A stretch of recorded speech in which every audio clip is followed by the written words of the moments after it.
Yeah. Start recording. Did you just meme on me, Carol? Was that what that was? A little bit. Take 1d12 damage, shit. Huh. I don't know. It's just something you say. It's like how Tyler always says, like, what? Huh. You're becoming dangerously familiar with all of our social cues. I think, Like what? I think I'll never say that again now. Yeah, you said it all the time. Like, Yeah. What? Yeah, he does do that. He does say that a lot. All right. And it's starting to infect Clayton too. Is it? Gross, dude. Maybe I Burping? got it from him. Who knows? Hey. Who knows where we exchanged the COVID? Exchange? COVID? I don't know what that means. All right. Let's get started. I suppose previously- I should log in. Previously on not Dragon Ball Z. Yep. This isn't Might Dragon Which Ball is a Z trademark yet. of Funimation Corp. Not us. That's true. You guys were waiting for your magical items to arrive, and Haldir figured out a new way to twist his puzzle box, and then he just held a heat mode for a long time. It exploded in the room. You guys paid for the damages, and he picked up a small brass ring. That says, with an inscription on the inside, something of the sort of plan for the expected, something like that. And then you guys went to go pick up your items.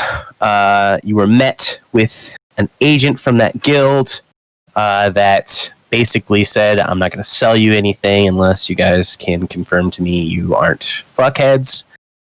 You did confirm that you aren't fuckheads. And you were able to purchase some items and take a look at their stock. They obviously have much more to sell, but this is what you guys were requesting. And so you ended up buying a ring that gives proficiency on and advantage on wisdom saving throws. You also bought a +3 two-handed axe named Kalheed, the Force of Will. It's got an extra little effect. And then you bought... did you also buy the Ring of Beguiling and the bell? You bought all those things? Did we get the Ring of Beguiling? I want to say We we got did not. We bought two rings, Yeah. the Yeah, sword, and the bell. the axe and I the think bell. maybe we did buy the Ring of Beguiling. We got the two cheaper ones. We did get all the rings and the bell. Oh, We okay. I think the only thing we didn't get was my armor. Well, we no. managed to work it Yeah, out. your armor was How did like we pay worth for all a this? ton of fucking money. Well, you guys... that was the difference. Yep. Is How did we we got my separate the armor, or money? we could have basically gotten everything else. All the money is done. It was already done. Right. Yeah, Yeah. don't. No, I know. I'm just saying, how much did I spend on this 8,000. axe? None. I did not spend anything. Okay. Yeah, we worked it all out that night. Everybody subtracted, so it was Right. don't. I just wasn't sure if I Don't paid mess with your anything to stuff. it, and I just. was looking Uh, for it. yeah, the and Ring so- of Mental Fortitude. That's what it was. And I'm trying to. It's in magical items, probably. The bell was told It it is in did. party-owned magic items. Yeah, but I didn't know what the bell did, so I didn't write it down. Okay, I forgot what the. I'm writing it right now. The items Awesome. are the Ring of Mental Fortitude, Kalheed, which is Yane's axe, the Ring of Beguiling, and the bell. And I think I've got the Ring of Beguiling then, because nobody seemed to want it. So I'm gonna hang on to that because that's not a attunement, Yes, that's which correct. is nice. Add 1d6 to toll the dead damage. Wow, that's good.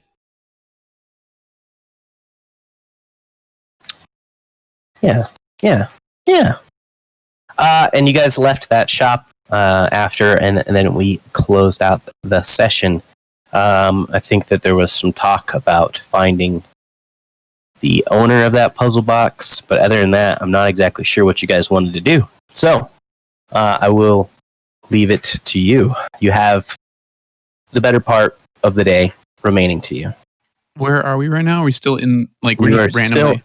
in Skull, Skull. and it's cool and overcast today. We're talking like mid 30s. The snow is beginning to melt a little bit at the height of the day, but probably won't burn off completely. Again, the streets are completely clear, and all of the snow is piled up in these neat little piles. It's actually like the most incredible organization you've seen for a street and snow removal that you've ever seen. So they've really got their shit together here in Skull. What a efficient little project they've got going on here. Misha What would do be we have very left to do in interested in Skull? something. I need somebody who's going to pay me a lot of money. So. Pay you a lot of money for what? Well, no, that's just it as we don't know. So we're heading to the Hollow Peaks right now. We're gonna go kill a Jinn who has your sword, and I'm assuming I a can't trove of remember if we treasure. were still debating that or we'd made a decision, but I also believe that I think that was what we were doing. I'm going to speak on it right now in character if you'd like. Yeah. Well, I think we believe should. that. Go ahead. Yeah, I wanted to talk to that guy, but I don't About think the that'll ring, take right? that long. That's what I was saying. Yeah. But I think we should definitely go back. Well, most immediately is business in town, so Haldir, Well- if you want to talk to your friend about the ring thing that you found, we should obviously do that. While we are in town, sorry, Misha's voices, I forget. We can also find people who would be willing to pay us for things or for tasks that are along the way. I need a lot of money. I need 127,000, I think. So if we can consolidate, and if anybody happens to need something, there might be a job board. And That's there's all no I'm other saying. breastplate you could possibly want in all the land. She is going to grab you by like your coat and just shake you, be like, Taman, you do not My understand. fine, slick leather. Yes. Intense gaze in her eyes. It was made for me. It is I see. perfect. Well, should we She's happen never- upon the she's coin, never maybe had we can this do there. such a thing. I don't think that we will be buying that on this stop in town, Misha. I'm Not sorry. on this stop, but we are headed to the Hollow Peaks, and I highly believe that other people always seem to want something out of there. Maybe one of those people wants something that would pay handsome. Well, we can always keep our ears and eyes open. We'll see. And that is all I am asking. And to stop by a job board. Fair enough. Where are you guys headed as a group Reasonable. at this exact moment? We're following for Haldir, I think, right? we're- You've I think got we're- a. Yeah, I want to go talk to. We're letting Haldir lead the way. Out of curiosity, while we're walking, is Yane like talking gonna say, to his I'm axe? just- I just like stare, like walking, holding the axe in front of me, and just staring at the axe as I'm walking forward. You're getting a lot of looks as you do so. That axe looks rather deadly. And so you're just kind of looking at it. You haven't had an opportunity to take a short rest and attune to it yet. Yeah. that's what I was gonna Are ask. you doing so on your walk through town while you're headed No, towards I'm just kind of Albans? admiring it, kind of like you Yeah. know, kind of do the cock of the walk kind of thing. I've got this fucking. This is like the coolest thing I've ever seen in my Yeah, entire I'm life. fucking Yeah, sick. it is. Yeah, that's just, Yeah, that's it hilarious. is. Yes, it is. It It's almost a hums stupid with power smile. too. It's great. It's a wonderful weapon, and it's just this. Oh, you just want to hit I'm something. like looking at things to hack. Yeah. Like I don't care who it is. I just want to yeah, slash something. what it is. I'm looking at like fucking wood on the walls and like what can I possibly do with this? I'm like Just itching to relieved do that the people anything. are not staring at him for once. Okay, so you guys are moving your way across town to Albin's little cabin that he has in the outer reaches of town. And the event, the traveling there is pretty uneventful. It takes you almost an hour and a half of walking to get there. And as you arrive, you see a unfamiliar to you, Toeknife, rather Haldir, but to the rest of the party, really unassuming cabin on a plot of land. Looks pretty squat. You know, Maybe squaint. maybe squaint a little bit. It's it's not very large. It's not ostentatious in any way, shape, or form. It's very unassuming. And the land itself is it's got that just nice layer of snow, but it's pristine. It hasn't been trampled on yet. And there's a small little fence that runs around his little plot. You start up the path, which is also perfectly clear. And as you approach the door, a eye creaks open in the wood, looks down at you. I give a big smile. It scans over the party. You can see it kind of like taking in everybody. And it stops on Yane, who still has his axe drawn. I didn't even notice it. I'm just staring deeply into this thing. I'll just look over. I'm looking at my own Put reflection. that thing in the away for a fucking- sec, would you? No. It's not quite right. What do you want me to do with it? I'm fucking huge. I mean, You're not I'm gonna just carry gonna all hold it day every day. awkwardly. Like, I can't really. I I like slowly put case, it down. The eye just kind of Completely scans over the party repeatedly, but nothing happens besides that. And I'll say, hello, whoever may be watching. I'm looking to speak with Albin. We met some time ago, and he imparted a gift to me. Well, I borrowed it, but yeah, I'd like to give it back, kind of. You wait for a few moments. And then through the door, you can hear a voice. Oh, hold on, just a moment, I'm getting dressed, and it's good to hear your voice again, Aldir. It's good to hear your voice. And he kind of pulls open the door. As he's pulling down his tunic, you catch a little glimpse of this burly-looking human wizard, probably in his like mid-50s, still looking pretty toned. He's wearing like this simple jerkin, and he's got this nice long white beard and grayed hair. Kind of nods to the whole party and then directs his attention back to Haldir. Please come in. I assume these are your friends. Yeah, siblings. Well, most of them, kind of. Yeah. In any case, please, you're all welcome. Take a seat. All handcrafted chairs. Beautiful pieces.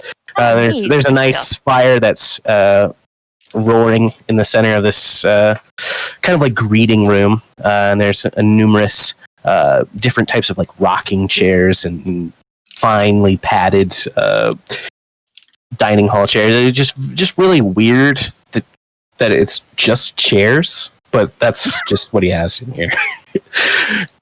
Misha's gonna sit down and put Tao's skull on her lap and just start petting it. Oh God. Jesus. I'll, I don't know if I'm I'll- sitting next to her, but I'll pull up my chair and scoot a little further away. She's totally oblivious to all of that. Yeah, I'll take a seat and.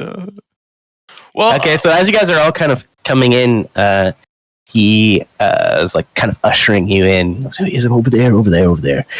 And he stops and takes a pause. It's noticeable as compared to everybody else when he sees Kirill. He sees his crown.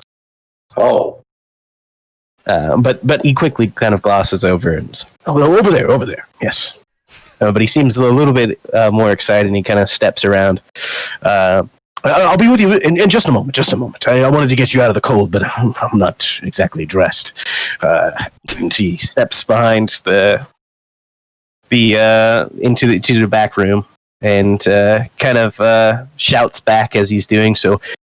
So what brings you to my neck of the woods, Mr. Haldir? we were in a bit of a pickle, and I didn't quite know how to teleport anywhere else, so here we are. And Can I make while he's talking? Can I make sort of an insight? I know this is kind of like super fucking tinfoil hat, but can I make an insight just to see if I think this guy might be doing any funny business back there? Like, I don't know, specifically Or like jerking it? raising an alarm of some kind to anyone in the back room. I mean, did I guess I would ask first. We all readily noticed his interest in the crown when he glanced at it briefly. Or is that It was something- just a very obvious pause in his demeanor as he was scanning over the rest of you. But yes, Sure. you can make an insight check if you'd like. the tinfoil At disadvantage hat because you Yeah. can't see him. Okay, 13. 13. Sure.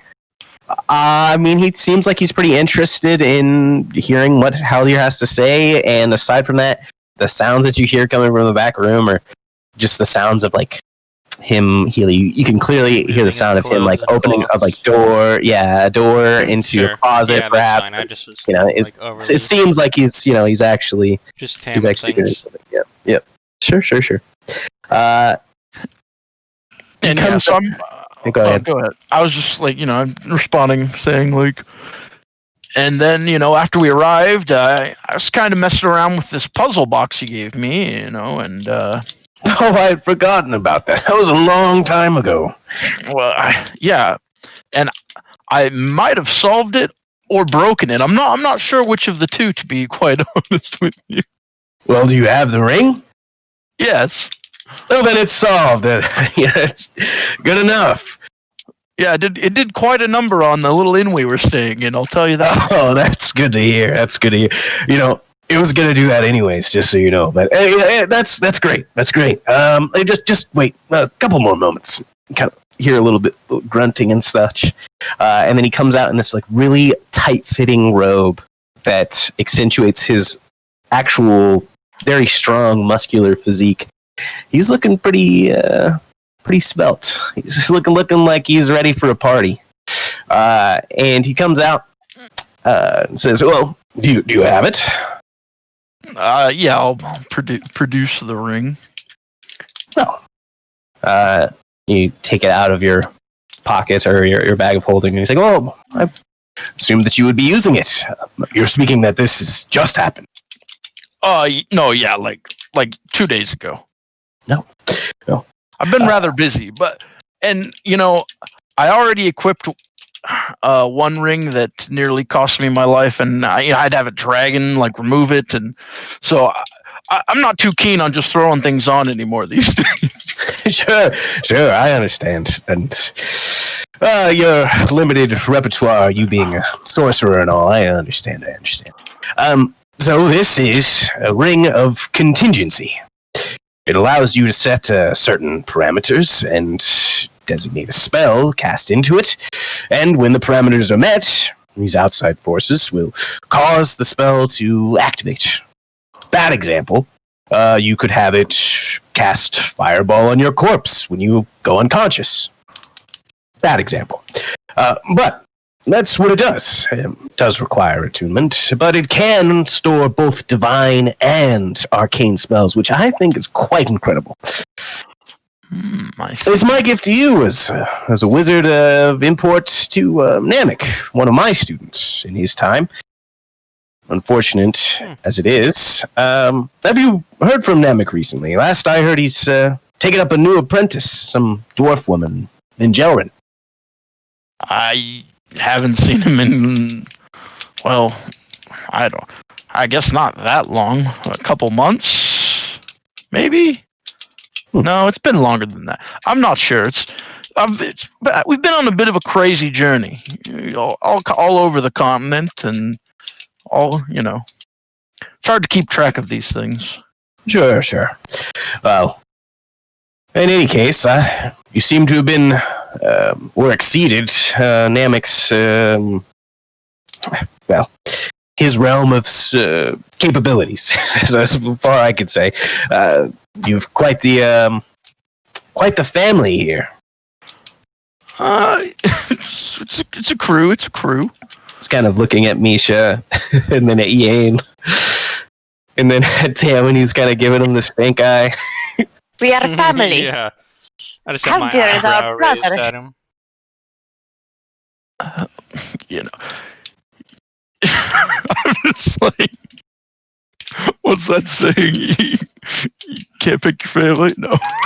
Yeah, basically, she says as she's like caressing the skull on her lap. I just kind of Jeez. shrug, like, you know.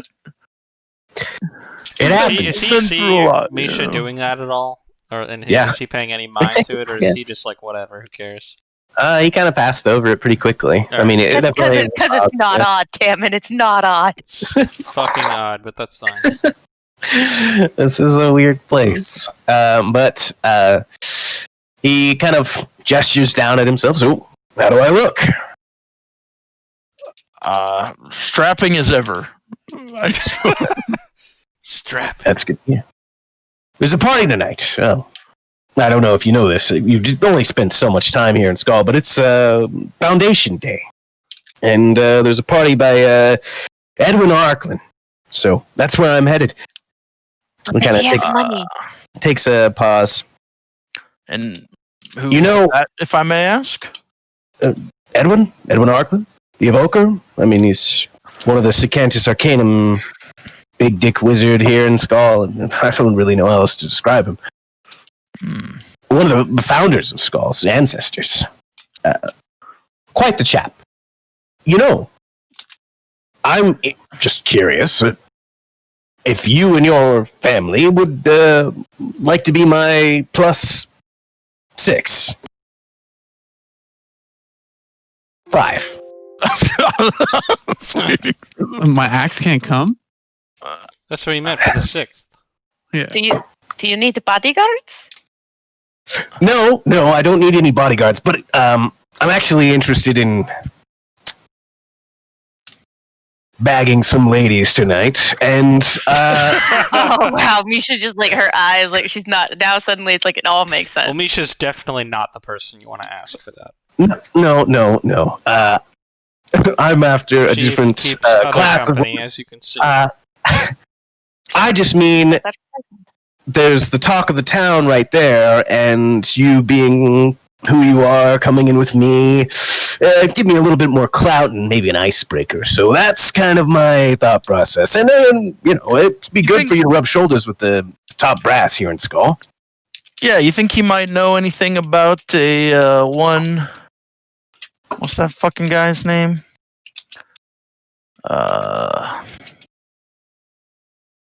There's several Sorry. fucking guys. I'm not sure which Yeah, one you're talking about. Give me some clues. Hit me with some clues. The guy with the fake body. Oh, Mandout Dweir. Yeah. You think this evoker fellow might know anything about Mandout Dweir? Well, he's You one know of the anything about Secantus Mandout Arcana. Yeah, I mean, I Same know of order. him. Pretty promising. Yeah. I mean, that order is kind of a loose term. They're just the highest class of wizards. Yeah, they're a of bunch the, of clowns. Sure, I don't disagree with that. Lord Edwin is. He's a good guy, as far as I can tell. So you'll come then? That's what you're saying? I think I'd be interested in that. I'm setting out to kill this Mandout Dweir fellow, so yes, it would be better. Well, I would caution you against making any plays. There's a chance, not an insignificant amount of chance, that Mandout Dweir will actually be there. So let's try to, keep it a little bit low key, at least right now. And I don't think you guys will be let in there with weapons anyways. Yeah, I mean, I'm not gonna just shoot him on sight. Well, I would in any other given case, though. So What have you gotten yourself into that you're after Mandout Dweir? It's more what he got himself into, I would say. I don't know. I find that kind of hard to believe. Well, you killed our brother in cold blood. Misha's just going to I point at the. Oh my gosh. And he also blew up the vast majority of Solura. So he did some things, I would say. Those are some just serious like, why did he- accusations. What do you mean he killed our brother? He's right here. our dead brother. And, Did you want to talk to him, Tammin? And he's No, No, I'm okay. spawning sick fit all over the world, I do intend to take him out. Well, be a little bit cautious with how you approach that, I guess, is what I would say. And let's try, again. I'm just looking to get laid. I'm not exactly. This guy, I love it's this guy. fine. I'm not trying to get you involved. I was just letting you know that is my ultimate intention. Sure. If you are trying to get laid, and I could help, not with me, but if I could help facilitate in a very particular way, Good clarification. would that be worth something? If I could make you so charming, the ladies would just fall over themselves for you. Listen, Miss. Just gonna put some dead juice on you or something. Is this weird. your name? Real human Miss? pheromones. He's asking your name. Oh, Nisha. Misha. I just, I was in the running to be in the Sacantus Arcanum as a divination wizard, and I'm just letting you know, I've got, look at me. I've got game. I don't exactly need your help. That's why you're asking for help with your game. I'm simply trying to open the door, and I figured I'd do Yaldir a favor, so, that's just me. I just saying I could give giving him a hard time.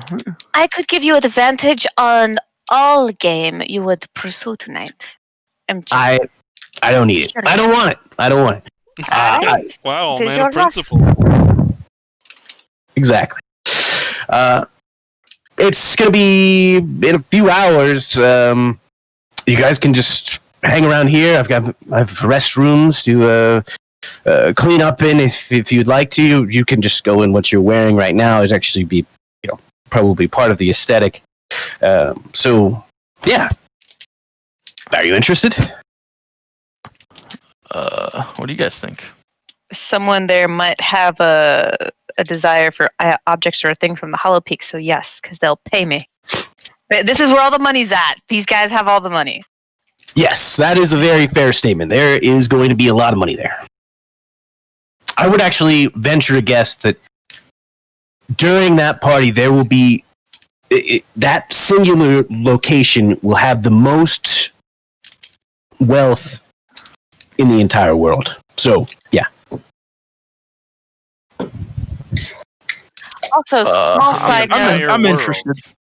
It sounds like a good And all plan. of Bantha show. How about it? Does Haldir need to attune to the that ring? might as well be the entire world. I didn't catch what you said, Nisha. Does Haldir need to attune to the ring he just got? It does require attunement. Haldir, do you have an attunement spot? Please say yes. I You can believe just so. switch them out, right? It's one time. Because, yeah, but that's just it. Is like before we plan on like epic adventures, if we're not going this day, but like tomorrow or something. I'm just saying we can load the ring with like a How's raised it- dead spell.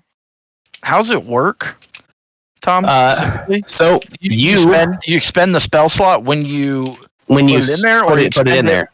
You when you It's a expend it when you put free it in there. spell. Yep, it counts as kind of a quote unquote free spell. We could do fireball, but you could also, like I said, like raised dead is very much an option.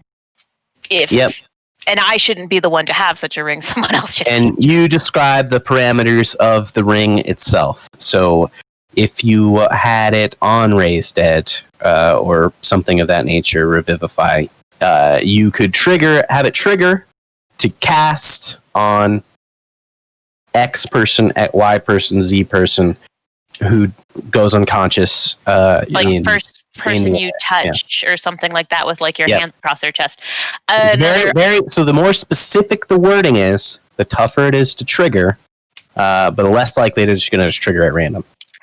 And being dead is kind of pretty safe. The only other thing I could think of if you're planning on storing a spell is I do also have Death Ward, but I was thinking I could maybe make a portal to Skull in the event of my demise. That would be a very good safe bet for you. I mean, yeah. Where does it drop you? Same place we arrived when we came here. Like alone though, right? Well, not if you got in the circle fast enough. I don't know. I mean, we could do the I mean, no, that's fine. That was my first thought. No, either. I think any of those options are a good option, but I'd say think about it Because I'd like to store like a high level spell in there, since they said again free spell. But I think we'd burn our spell that day, and if we're planning on leaving tonight or tomorrow, that could change things. Yeah, I'll probably just store lightning bolt on Mando Dweer first encounter. No. Yeah, that's a great No. tonight party. Some fireworks, right? I don't even have lightning bolt, Oh well. but it would be cool. Want Yeah, I don't know. I think we Light? should go to the party. I think that sounds like a good idea. Meet the upper echelon, since we've already met a bunch of the other ones. And, Yeah. 1%ers for sure. I mean, a few hours ago, you were part of the 1%ers. And you still have the assets, so you guys are pretty much a 1%er. Oh, Tom, just to double check on the ring. If we want to change the spell over, we can just change it over. We don't have to burn the spell, right? No, you don't. You don't have to. You override can it. pass another spell to override it, and then you have Okay. to give it new parameters. Okay. All right. It does only allow you to activate, and it will only work once a day. Once what's a it long called? rest. Yeah. No. Totally understand. Ring Yeah. of contingency. You just get a spell, not Yeah. like an endless Okay. supply of the spell. Or fireball would be the best option. But unless someone disagrees, I think we should go to the event. That sounds good. I'm down. The only thing that yeah, no, that's fine. We are still going to the Hollow Peaks after all this stuff, right? That is the plan currently, I So- believe. So this guy and his cottage and everything like that, he says he's got game, right? Yeah, he's gone back into his room, and he's like kind of getting ready. And you hear him kind of like humming in the back room as he kind of like give you some space and some leave. Misha's gonna ask him if he has like any pretty dresses from maybe some ladies that stayed. Incredible. No, you'd be surprised when women pay that much for a dress. They usually remember to take it. Yeah. Disappointment. Well, like I said, I think that dressed as you are, you'll make quite a statement. There will be a number of adventures there, I have no doubt. So. I'm gonna What about start taking a that? short rest and I will attune to the point thing. to Calheed, and I'll say I noticed a couple of prying eyes in the streets. Well, they might have been looking at that, or they might have been looking at that crown. Like I said, you've made quite the splash. You walk in here with the crown of the Hollow Peaks. It's not been seen for several hundred years, or at least 100. I'm not exactly sure. But in any case, that's kind of interesting. It'll probably be the talk of the town. As far as weapons go, you're not going to probably be able to take them in because you're not dignitaries of any nation, as far as I know. So, no. It'll probably be stored away. Don't worry Unless you about that. want to hide it Yeah, somewhere. I don't know. You seen this guy? I mean, what do they define as a weapon? Do you know? Because A like weapon. the crown there's not coming off the head. No, I wouldn't imagine so. Magical items that are not explicitly, stab your face type of thing will probably be allowed. And It's especially rather that. trivial to take someone's weapons in a gathering full of wizards. I understand. I don't exactly understand his hesitation and the last Foundation Day party that he threw. There was not. But I think something happened recently that one of his guests was accosted, or it might have even been him, by some woman, and so he changed the rules. It's not that big a deal, though. I mean, it's not going to be a problem, right? I just don't know if I want to trust some random person with all of this shit. Well, it's not just some random person. We're talking about Lord Edwin Arkland. So, he's going to take care of your stuff. Do you want to leave your stuff here? Would that be better? I do not know. I'm wondering. Honestly, I would say that it's more safe there than it is here. I kind of live a little bit low to the ground, and I like my handmade stuff. I don't really mess around with enchantments, except for the eye on the door. But that's just for safety's sake. All right. Well, I'm It gonna. is. I'm gonna sit down and attune to this ring. Okay. I'm gonna sit Alright. next to Haldir and kind of watch how he does this because I'm like, what the fuck? Assuming that goes fine. It does. For now, until I have a better option, I'm going to say that it will cast Teleportation Circle with the destination of Skull when I snap my right hand 4 times and my left hand 3 times. So like Okay. Sure. no foot tapping involved. Seems like you're about ready to, Yeah. Okay. That's Patty perfect. cake? That's perfect. That's a very reasonable request. It accepts the spell, and it's now stored in the ring. You can see that it hums and shines brightly for a few moments after the spell has been accepted, and then it kind of simmers down, and you can just feel like there's the ring's just a little bit heavier on your finger. All right. And so I know I did specify where, like, the destination of the spell, but is that something you would need to do or no? I think you would. For it to take effect, you would have to be specific about the initial destination. That's fine. I'm just curious. Sure. So we're going to a party. Oh boy. So The red you guys freshen up at all? Any given? Yeah, I mean, interesting. I have some level of background with this. I mean, is this like it's clearly a fancy one, right? I still have my fine clothes. I'll put those on if I have them, which I do. I have Gonna polish his armor. fine, where is this? Fine clothes. I'll put them on. Sure. It's not like a masquerade or anything, right? It's just like a party of wealthy people. Not today, but we do those masquerade parties quite a bit around here. Things get a little bit freaky. Okay.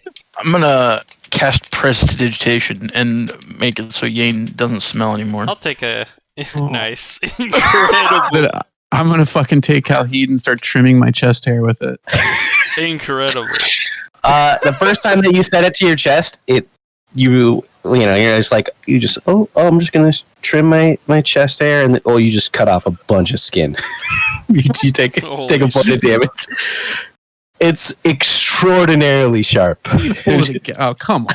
Just touching it, Come on. just barely touching it, scrapes. I'm not putting the blade directly against my skin. And A dragging razor it has burn, a mind of its at own, the very least. It gives you a nice red spot on your chest. Okay. Red and bumpy. Yeah. Incredible. Dragging it across. You my already chest. cut his nipples off. It's what I mean, only Yeah, if I had honestly. them. Never had them. That's incredible. Are you attuning to the weapon while he's attuning to the ring? No, I'm gonna wait. Okay. I don't want somebody to be.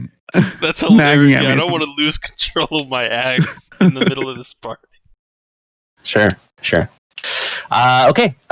So you guys freshen up, get ready in whatever way you guys see fit. Misha, are you doing anything special with your gear? What are you wearing there? Well, I think I've got like a half plate, a shield, and the same clothes I've had since we started. The armor I'm wearing was pulled out of a bin. Yeah.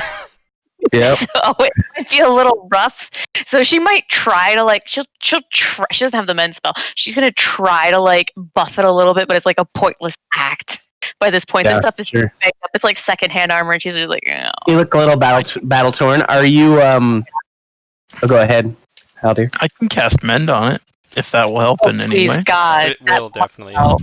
At least the appearance, it'll help. That's not- the point. Yeah, that's what we care about, Yeah. right? Okay. Yeah. And then, are you wearing your bone crown? I was gonna say, Headdress. please wear it. I know she's been wearing it this whole time. God, thank you. She's covered it with some fabric and stuff to try to hide the fact that it's a bone crown. But if we're trying to play up that we're barbarians, because that's what Put it one sounds like. flower in it. Yeah, no, she'll remove some of the cloth to make it much more obvious that she's wearing bones. Okay, sure. Haldir, are you doing anything particularly different for your clothing? Do I have to be wearing this ring? You do have to be wearing the ring, yes. Can Can it I be around fashion- Can it be around my neck where the puzzle used to be? Yeah, Yeah, that's it. Just regular old me. I want to sure. fashion Tao's skull to a chain around like my waist, so it kind of hangs off the hips. Like, No. around the waist. I thought they're gonna go like No, through the eyes. who's that rapper with the No, giant That's cloth like around his so. neck? You know how big a human skull is? What the fuck? I do know how big a human skull is. So I want to point out that I didn't know you were wearing the puzzle around your neck like you're from Yu-Gi-Oh. Yeah, he used to have a puzzle box around his neck the entire time. Yeah, he was Yugi for a little It's while. been in my picture the whole time, actually. Yeah. Well, actually, the little one here is like too small to show it, I think. He used the puzzle to cheat in every combat encounter. Could be. But yep. Okay. And then so you're fashioning a chain for or rope. I don't know if you have any chain personally. I don't know if I have enough chain for it. But yeah, I would take a rope, put it through his eye Sockets. socket. Yeah, no, and use that to go. Yeah, that's my plan. Okay. Yeah, you're looking pretty metal. All right. Tammin, you're wearing your fancy clothes. Yane, So I are you guess doing that means anything I'm besides stowing shaving? my leather shit for now, so I don't have. Well, I those have weapons. like a cloak on, but I'm like my chest is bare, so I've got cloak over my shoulders, chest Sure. is bare, pants. So I've full midriff is Oh kind of yeah, breezy. of course. Yeah, it's just pretty chilly here as well, but you're used to it. whatever. Yeah. Kirill, are you doing anything? I think you said you were polishing your armor. Till it has a mirror shine. Mirror shine. It's kind of like the color of dirt already, though. Like that's It the just color. gleams brown in their face. Okay. Sure. All right. Your shield that like lights up, maybe. So about an hour and a half passes. You guys get done with that in like 20 minutes, and you guys are just kind of sitting by the fire here. And Albin comes back out. Ooh, that's it. All right. Okay, that's fine. Yeah, you guys look great. Let's. You guys ready to go then? Didn't you say we should just wear the same thing we've been wearing? Yeah. I just thought you would, clean up a little bit more. You guys look fine. And I can. Kirill's gonna go make sure his mustache is perfectly straight. I'm going to wait The mustache is perfectly closer straight. to the event, and then I'm going to cast Enhance Ability on myself. Okay, and what ability are you enhancing? I was gonna go with Charisma, but I might have to just double down and make it Wisdom. You know, I have 20 wisdom. I do, but it gives me advantage on it, so it's like Super Wisdom. Oh, it doesn't actually give you a plus. No, it's just you get advantage on all checks. Actually, wait, who's the most charismatic? Haldir? How's your charisma? It's 20. It's 20. All right, I'm gonna do enhance ability on Haldir and give him advantage on charisma checks. Okay, and how long does that last? An hour? An hour. And is it a concentration check It is a concentration check. or a concentration spell rather? Yeah. All right. Okay. So you have your ability enhanced. All right. He gives himself a generous apportionment of perfume before he heads out the door, and says, claps his hands together. All right. The night is young. Let's get started.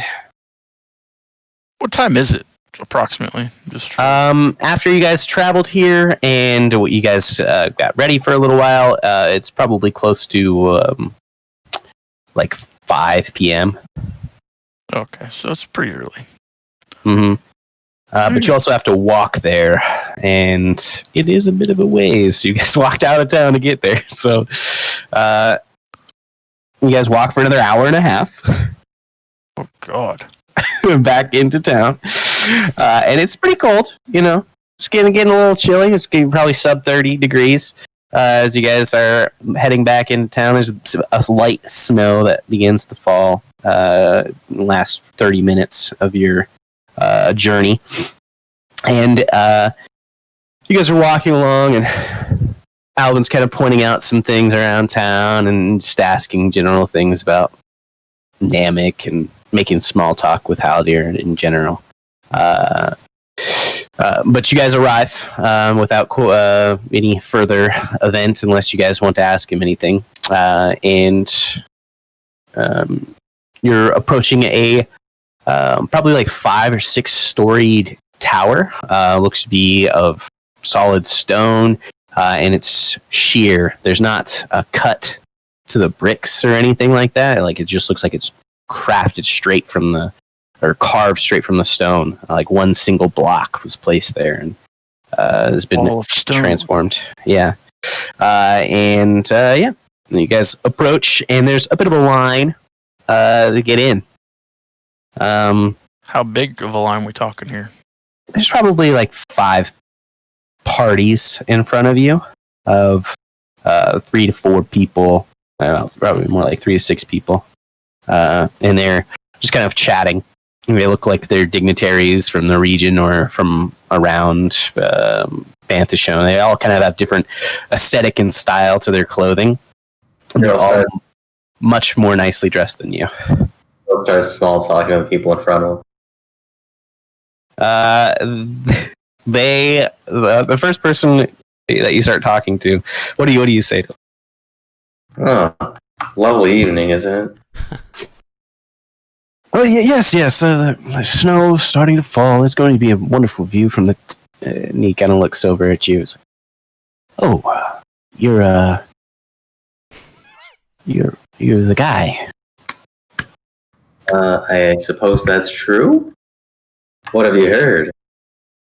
That's a guy. Heard a great many stories about that particular crown. My name is Nizali, purveyor of fine wines, and you, my friend, are going to have the finest tonight. Thank you. It's nice. It's a pleasure to meet you. I'm Kirill. Kirill? It's an interesting name. Where do you come from? Where do you hail? We're from Solera.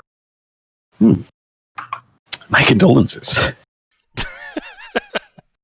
Oh, that's something in that fine wine might help with. Indeed. There is nothing that fine wine cannot cure. I've found it to be true in all of my travels. Your rest of your friends, are they your servants? No. They're more like my siblings. Except the big one without the shirt. He's my bodyguard. He's my pet. That's what I thought you were gonna say. Well, it was a pleasure to meet you, and Still again, staring into the X. the wine. Yeah. I've provided tonight. Some of it, not all of it, but enjoy, please. On me. Forward to it. All right. And you guys kind of step along and continue moving forward in the line. And as you step into the hall, when it becomes your time, you are greeted with these 2 just mountains of men who are just like this. One of them is just like really dark and grim looking character who's got tons of scars all over his face, and his bare arms are also scarred up pretty horribly. He's wearing a nice suit of plate mail, and other than that, appears to be unarmed. And he just kind of gives you a quick nod. And there is a diminutive gnome behind a table who is seated and just kind of waves you guys in. Instantly, the temperature warms up. You guys are like, it's that walking into a supermarket during like a really cold winter, and they've got the heat fans on. It's like boom, it's really warm all of a sudden. And if you're wearing heavy clothes, yeah, exactly, yeah. It warms you up, and then it tapers off instantly as well to like a nice cool degree where you're not oppressively hot. Just a quick warm up. The gnome behind the table says, "Well, a pleasure to see you all. Albin, you're welcome here, of course. Is this your party? The additional guests then?" And Albin gives them a nod. Yes. These are all with me, and that one's with me. Kind of gives a nice beaming smile as he obviously is pointing towards Kirill. Well, yes, of course. Please, any of your weapons, place them on the table here. They'll be put under good guard. I promise. They won't go anywhere. Yada yada yada, and you'll be compensated if anything were to happen. But again, nothing will. So, please. What is there? Oh boy, this again. He gestures to the table. I'll try to sleight of hand hide my Nimbus blade in my undergarment of my found clothes. God. Okay, go ahead. Across the I long. put my sword on the table. I put all my Well, weapons. I have more than one sword, but I will put my Horde Breaker short bow I on guess- the table, though. But I will attempt to hide my Nimbus blade Did they want me to give up my shield? Is and that- my main gouge. And I'm gonna begrudgingly put the axe on the table, and it's gonna be okay, Ashley. Put that I thing promise on we'll the be back table, you together. paid so much money for that. Okay. I'm standing there with the bag of holding, just pulling weapons out.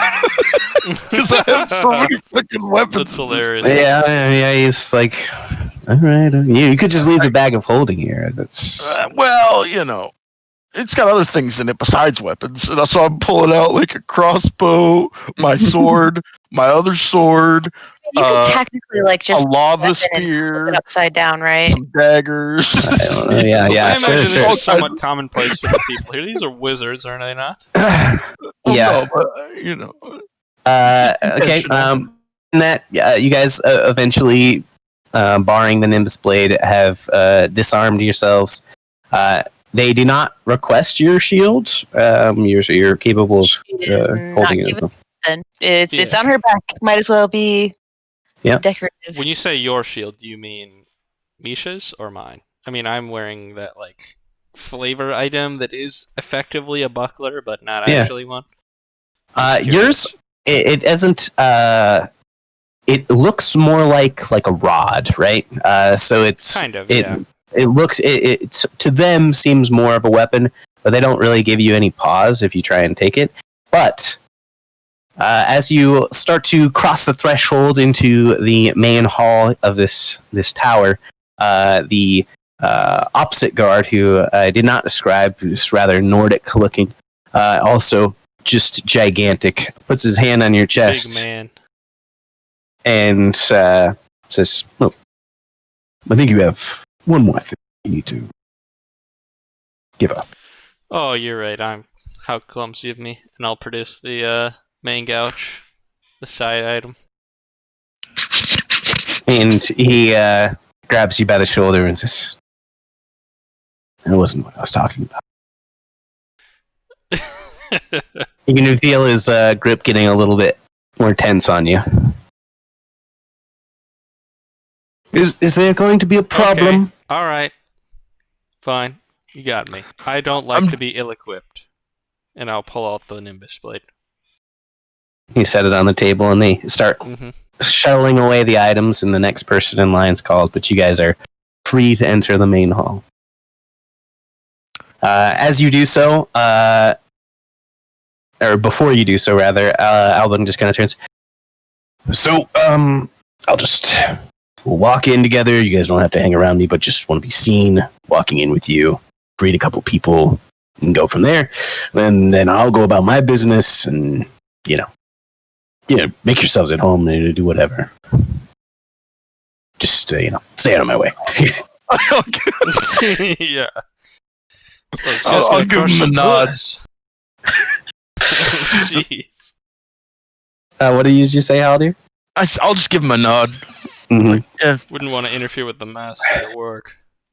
Yeah.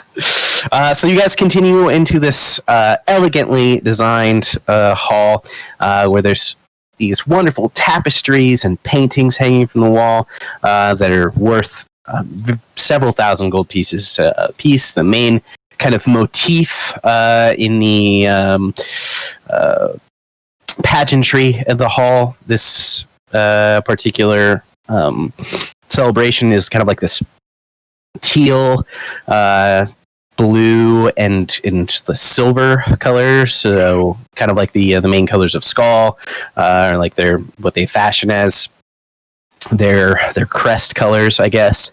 And as you guys kind of step in, there's this soft harp music and piano playing, which is wonderfully played as well. Absolutely phenomenal musicians at it, but it's like soft and it just barely cuts through the chatter around the room.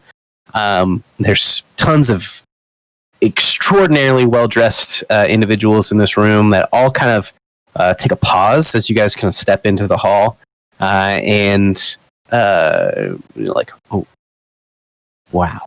there's a little bit of musing and stuff. Like you're gonna get some murmurs, and then it just kind of cuts back into what it was. Like, just see who are they looking at? Anyone in particular, or just us as a crowd? Oh, they're looking at Kirill. Okay. They're looking at Kirill. I thought so. That's all I was just checking on. Yep. They're definitely looking at Kirill, who is, as far as they know, the de facto king of the Hollow Peaks. So he's a big man. And yeah, you guys catch the glimpse of just obviously very wealthy people. You see the same few merchants that you spoke to earlier this week. They're kind of like a gathering of these brown wizards who kind of just talking about business, and they're like lounging in these really nice plush leather chairs. And there's two. There's a hall in either to your left or your right, and then there's another hall that continues straight forward. There's probably about like 30 people in this itself. As you guys are passing that threshold into this hall, Misha, you feel the concentration of your spell snap, and it is dispelled from Haldir. I'm gonna look over at Haldir and be like, "Oh, did you feel that?" Yeah, I mean, he definitely felt some manner of charm depart from him as well. So, Well, yeah, I suspected such a thing might be the case. That is no matter. You are charismatic enough as you are. So you guys, Sorry, I'm back. no, you're fine. So you guys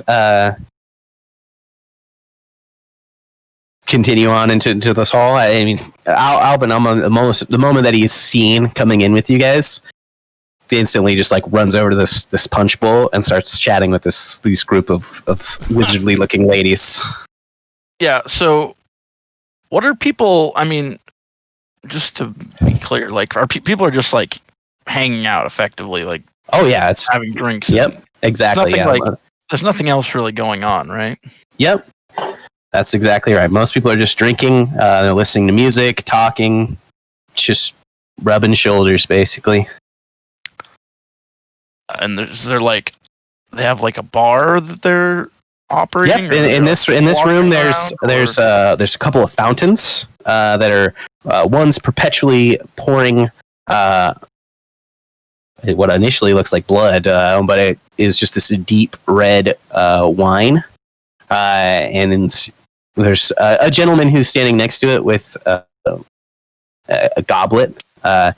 And he looks to be in the livery of of Skull in general.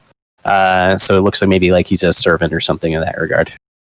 Am I able Okay. to And there's determine? also a punch bowl that's perpetually being refilled. And there's some dwarven ale because this is the finest party. It's gotta be. Not in this room. You don't see anything like that. But you do see that there is a number of, surprisingly enough to you and to the rest of the party, there's an assortment of, I think it's fish, fresh fish. But it's like There's some calamari. There's some caviar. There's wonderful bits of sushi or something like that. But it looks and smells incredibly fresh, and this is something that you can't get here normally. Misha is like, ooh, fish. I'm just scanning the room to see if I can see anyone in the regalia of the Sarcantus Arcanum. Sure. Go ahead and make a perception check. Misha's going to go eat some caviar. Sure. I'm gonna go watch you That eat is an caviar. 11, unfortunately. That sounds like amazing. So you don't see anybody in the robes that you would normally expect, or anything in that regard, in the immediate vicinity of you. What's everybody else doing? Just I'm small gonna talk. grab a drink. It's like, oh yes, does this food come from Lake Mirth? No. This is courtesy of Miss Razor. Ah, is she here tonight? I believe that she is in attendance, yes. I'm not sure she's arrived yet, but she's on the list. Lovely. I've only met her once, but she seemed like lovely. You cut out. It's a robot. Oh, I've met her once, and she seemed like briefly, she seemed like a lovely person. Oh, I don't know if I would personally describe her as such, but she is very generous to her friends. Yes. Hmm. But please, take as much as you like. There is plenty. Don't mind if I do. Thank you, good sir. I flip him a gold coin. Yeah, that's not necessary here, sir. Please. Oh, okay. A gold coin. That's funny. So you guys stock up, and how crazy are you going with the hors d'oeuvres? Misha eats fish and drinks milk, generally speaking, everywhere we've been. She's an attacking cat. She's gone Yeah. little. Do you drink milk and fish together? She will eat fish and drink milk together, yes. Sure. So you guys collect up your stuff. You grab a few goblets of wine for the people who are going to drink that, or some of this hard punch. And while we're doing that, we'll take a quick break to do the same for ourselves, if you would like. Yeah, right here, members of the Sarcantus Arcanum like to indulge in cockroach milk. Interesting. I'll be right over. But it's not to my taste. Oh god. Cockroach milk? Some scientists who are in real life are fucking researching it. Oh, it's super good. It's a lot of protein. Well, I mean, I've seen It could be as super of a food as possible. I'm never eating it. I've seen the movie Snowpiercer where they grind up cockroach and feed them to people. Spoilers. Yeah, I know. Sorry. Whoa. Sorry. That is a spoiler, isn't it? It is I now won't- that you told us it's a spoiler. Sorry. No, I'm just kidding. I don't give a shit. Protein bar. A long Yay! time ago. It's like the entire fucking point of that whole movie. It's totally not. The whole point of It the is absolutely. No, it's Willy Wonka is the whole point of that movie. Actually, Oh, it's, yeah. it's Charlie, not Willy Wonka, but yes. It was a wonderful representation of class society, I suppose. So is Tom telling me to like go get wine? Because I think that's what I'm hearing. I remember I think also he reading. needed to go do something real quick, so he said, "We'll be right back." I think I also remember reading that human breast milk is more nutritious than a cow's milk. Yeah. Well, I'm not entirely surprised, but I don't It's not think yeah, obviously. It makes I don't think, absolutely like- perfect sense. it might be hard to get your hands on it. Well, I mean, it's isn't like that how you get it?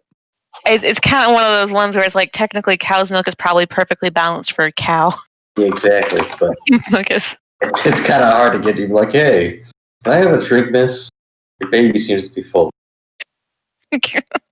That would be To say in people public. being like super health nuts trying to get a hold of like breast milk. That's That's probably a thing you could do, I imagine, because there are Probably. milk banks. So I This googled is really human breast. really hard to deal with since wrong I'm with you eating people? yogurt right now.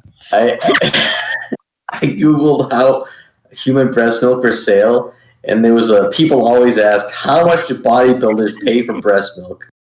is that really the search? No, wait. There's a woman who made like $10,000, or maybe it was way more than that. She was like unemployed, or whatever, but she was like just selling breast milk. Some article on it. I thought, and I was like, oh, Yeah, probably to people with weird sexual things. or bodybuilders apparently. Bodybuilders, apparently. Okay, so There's same not that thing. many bodybuilders. That's gross. It's apparently $1 an ounce. That's not that much. Are you That's kidding not me? that much. I mean, you see more expensive trash in the grocery store, dude. Come on. $1 an ounce, dude. You know how much that would take forever. Okay. Yeah, it would be like $120 for a gallon. Yeah, it would be $128 per gallon. You see that kind of shit in the grocery store all the time, dude. Yeah, To watch this part on YouTube. I'm gonna pay $125 for a gallon of milk. This is part of the stream. Yeah. This is actually part of the stream. We're deep diving into this really bad. This is going on YouTube. I suppose every kind of milk comes from a titty, except for the fake plant milk. Yeah, that's For true. almonds. Almond milk. I mean, that's not really milk; it's juice. Are you sure it doesn't come from a titty? The almond That's titty. an almond titty. Yeah. Those exist. All right, keep going. Let's go on. Is Tammin back? I don't think so. So we cannot go on. You fool. But we will shortly when he gets back. You fool. I'm a big fan of almond milk, actually. I have it. I mean, I don't really like just drink it, but like in like a milkshake or something, it's pretty good. I Yeah. like coconut milk as well. It's kind of nice because it doesn't go bad, like for fucking ever. So you can just like keep it in the fridge for actual months. Well, you can get hyper pasteurized milk now that lasts forever. Yeah, it lasts like a long time. It lasts like 4 months. Dude, almond milk lasts like there's not even an expiration date on it. I'm pretty sure. At least the one I get. I don't think. You can keep. There's several of them that you can keep Because the only ingredients refrigerated are like for like fucking almonds 2 and water. years or something. I think, or it's like Yeah. there's a date on it goes for like forever. The shame is Yeah, like I'm pretty sure that they put the date on there because they're obligated to. But I don't think. Yeah. You know. Well, no, it's not like a Twinkie. I think it will go bad. Why? Does anybody know the fatty acid profile of cottonseed oil? What? No, but I wondering where this came from. Oh, so I'm really into oils now. No, not really. But I'm trying to eat healthier, and so trying to avoid like soybean oil and all the Yeah. hydrogenated vegetable oils, all that stuff. And soybean oil is in like literally everything, for one. But I was looking for oysters, and I live in Nebraska, so you get fresh oysters and that.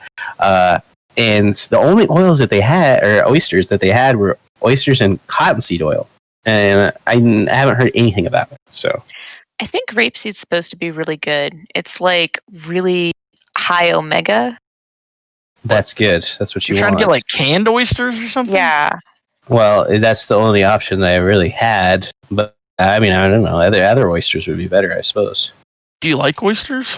No, I'm just but oysters have an extremely high amount of zinc, and then so that's really good for you. And it looks like cottonseed oil has a 19% oleic acid, 25.9% saturated. So it doesn't look horrible. I have to do a little Those bit more oysters we research got on in it. Colorado were fucking kick ass, man.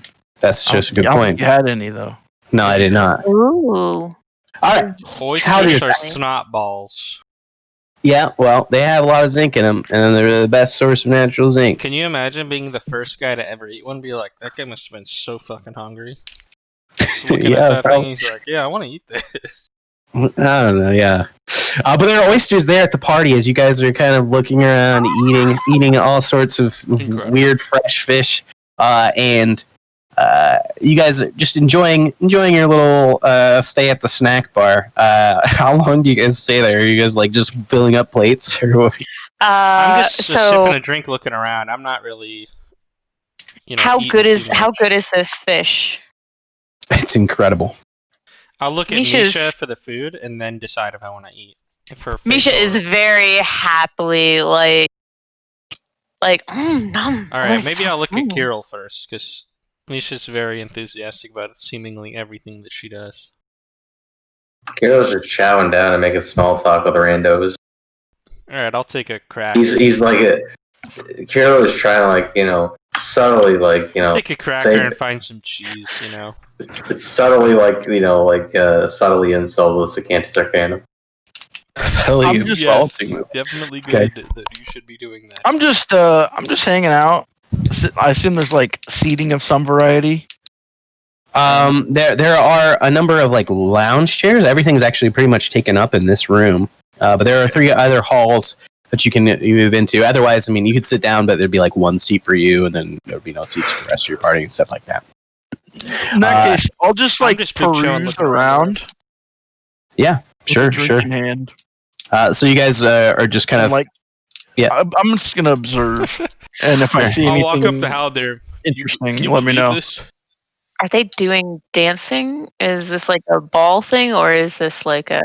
not so far as you can tell in this room. There is nobody dancing. It seems more like just a common room. It's very chatty here. And you all also tell that while there are very well-dressed individuals in this room, there are no Sacantus Arcanum members, and this is obviously very clearly not the entire party itself. I mean, you were waiting in line, and there's like 6 parties ahead of you, and there's only like 40 people in this room. Yeah. And so you guys you're just chatting, chilling in this main room. Well, I mean, if you have something, go ahead, I suppose. But I was intending to like walk around the whole area, like Sure. like Is anybody going with Haldir, or are you guys kind of splitting up? Is he going into another room? Because if I see Haldir walking away, because he hasn't told us, I'm just I will gonna leave. watch Haldir and his surroundings, but I'm not going to follow him. But if I I'd see him move follow. away, I will be intently looking at him and his surroundings. If I notice him leaving the room, I follow him. But otherwise, I'm eating caviar with Yane. If he leaves the Oh, room, I haven't tried it yet. I'm still watching you. Wait, Right. but you didn't leave You the should- room though. I'm gonna feed you caviar then. no, I'm intending to. I mean, If he Okay, leaves but the not room, for I will anything. make Sure. my way over to that area without also leaving the room and just listen for whatever I can. Sure.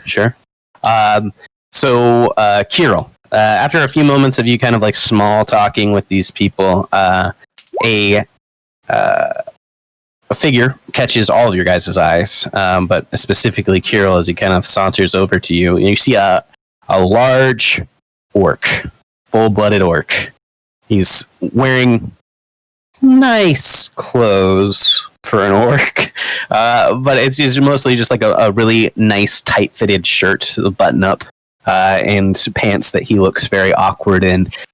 He's got little cufflinks as well, and he just kind of steps up to you, gives you a quick nod, starts piling up his plate with his bare hands real quickly. Name's Gad. Who are you? I'm Kirill. Kiro. Yeah. Nice armor. Thank you. How much? I don't even remember. It was a long time ago.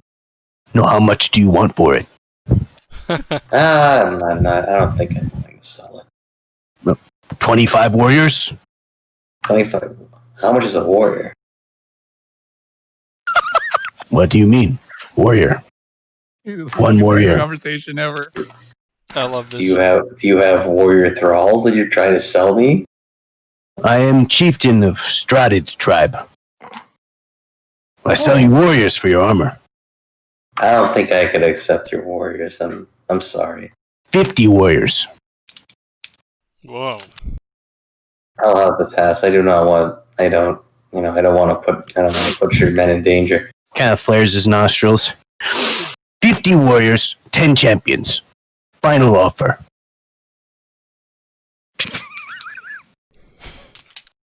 Kirill's like, what the fuck is happening? I'm afraid I'll have to pass, but I don't even remember what armor he has. The crown. You deny What's the crown? 3 Oh, he wants offers? the crown. No, Who else he's is character? he's Shut up. pointing. He's pointing at his armor. Yeah. Oh, That's what You I deny he 3 offers? I guess so. You make enemy of Gad. We will see you Oh on the my field of God. battle. No. And Yeah, he that's fair. stomps away. What in the Oh world? no. I mean, I'm not watching him, so I don't see this happen. Kirill's on his own. Excuse me, Yane. I may have need of your services very soon for a one-on-one duel. For you to use a new axe on. Wait. You want him to be your second in a Yes. Fucking Nobody wants him finally. to be his first. I know, that's what So You can use all the armor if you want to rub the dirt in. you guys chat a little bit about what's going on there. Haldir, you head off in which direction? You heading for convenience's sake, north, east, or west? Well, is there like huge rooms in all of those directions? There are halls that lead in each of those directions. Oh, so it's not immediately clear to me where like the rest of this party lies then. There's a bunch of people in each hall. I mean, you can see that there's chandeliers in each one of those directions that are really nice, set in the center of those rooms, just like the one that you're currently in. Like little crystals dangling from them, twinkling in the light. But other than that, it's difficult to tell. I think I would head into what I would presume to be like the more central part of this structure. So you head north.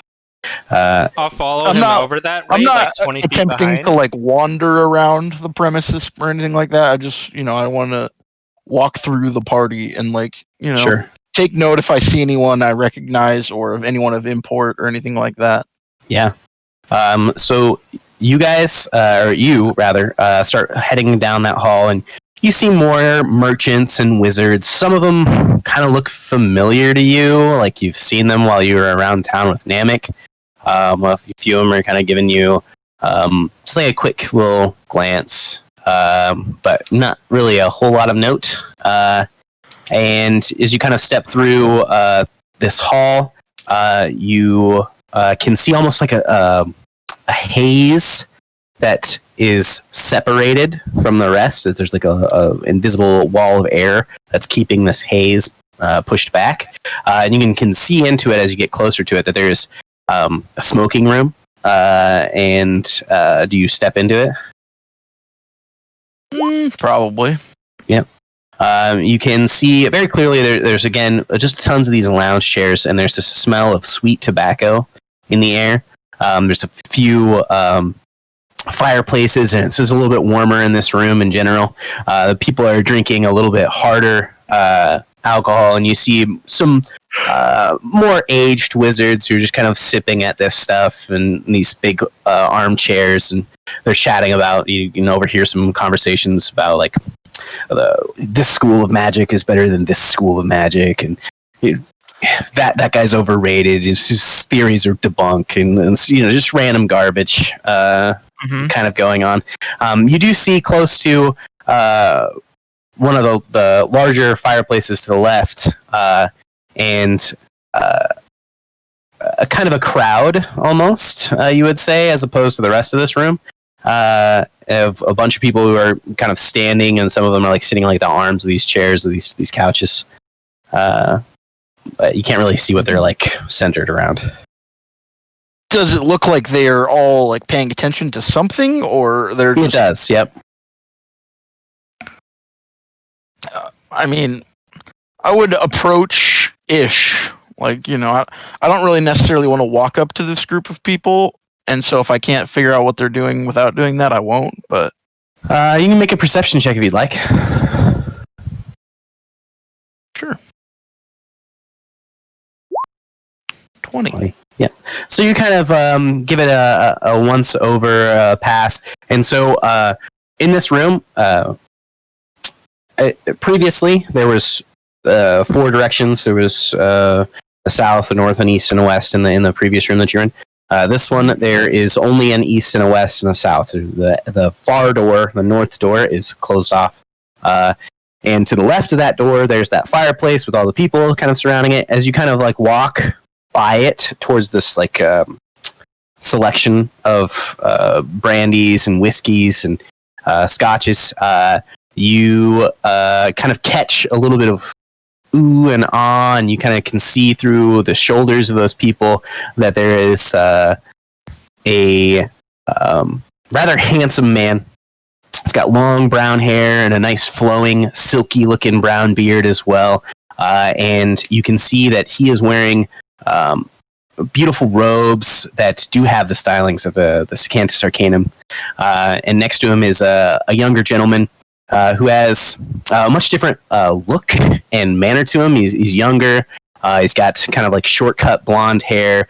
He's not wearing the Sacantus robes. He's just wearing some finery that is in the fashion of Skull. And he is holding a mantle in his hands that looks like a golden dragon almost. And there's like a hole where you could like slip it over your head. And he's just holding it for the moment, and he's just kind of like showing it. And you can kind of like catch a little bit of the conversation. The brown-haired and bearded fellow is kind of talking to the group, and he says, "Well, this is the finest craft, and for yours, from what I understand, to be one of the most elegant means of travel. We picked it up. Where was it? I think in Stein's Landing." And he kind of just goes on as he's telling a story about this item. Okay. Tam, and you kind of you can make a perception check as well. I just want to I'm not following him down this hallway or anything. I don't know how loud the party is, but I'm just like kind of sauntering about 20 feet behind him, trying to just make sure I don't lose earshot. But I don't know how loud the party is. You wanted me to make a perception check or something? Yep. Okay.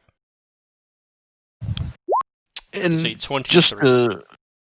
just go ahead. You're kind of picking up the same things that he is in that crowd. You can see that there is one of the Sacantus Arcanum talking over there. Okay. Even though he just went down the hallway and... Well, you're following down the hall, and he enters a room. Do you follow him into the room to keep sight of him? I wouldn't follow him into the room. No, I'm Question, how do we know chilling there are and members of the listening outside. Sacantus Arcanum? So they have kind of like these elements of black that are running through their robes. You had one of their robes in general, but then they have a pin that's on their like lapels, basically, and it's kind of ostentatious, and it has a symbol of the school of magic that they are a part of. You had like a skull, basically, on the one that was from Mandout Duir, but it was his was like a really base robe. It wasn't something any type of special. This is obviously very dressy that he's showing right now.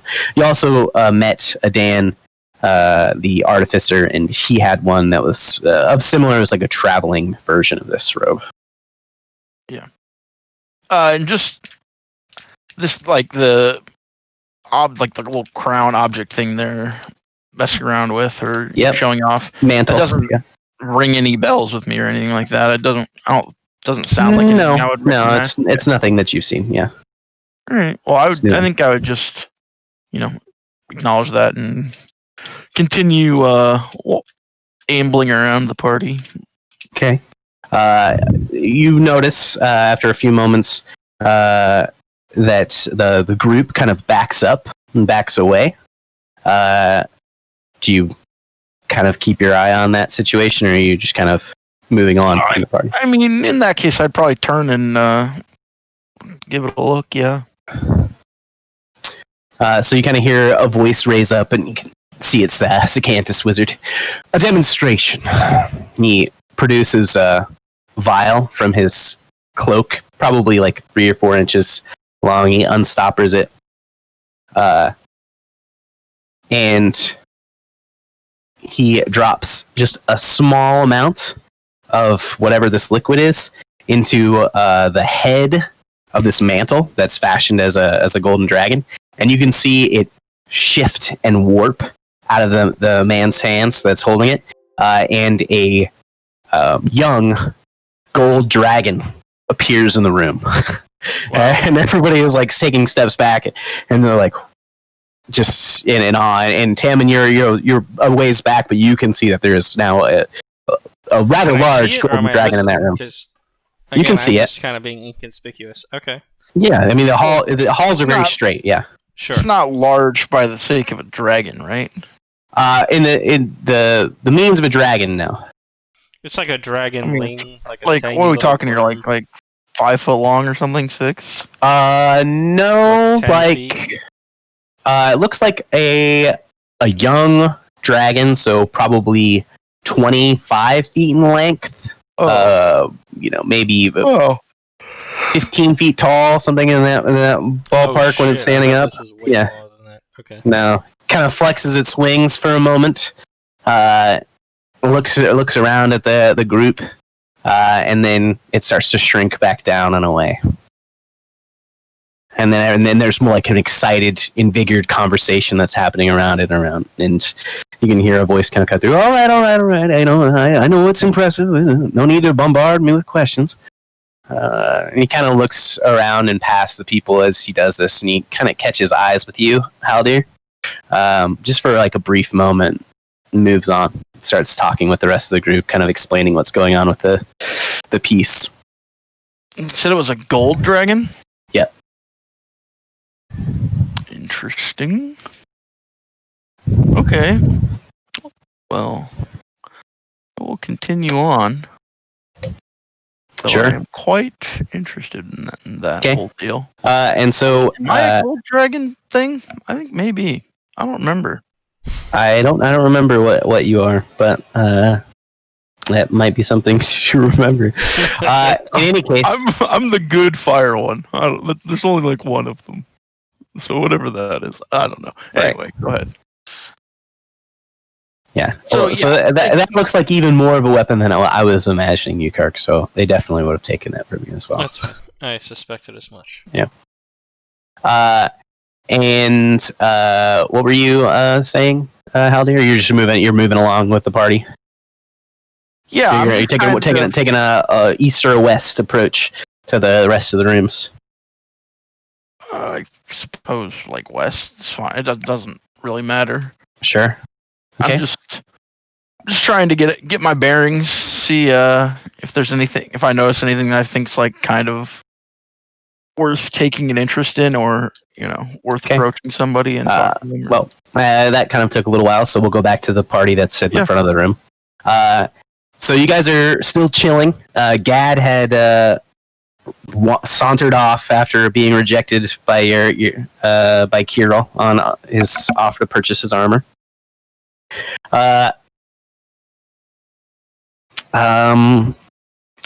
So coming through the door is a very familiar face, sort of, to the party, especially to Yane.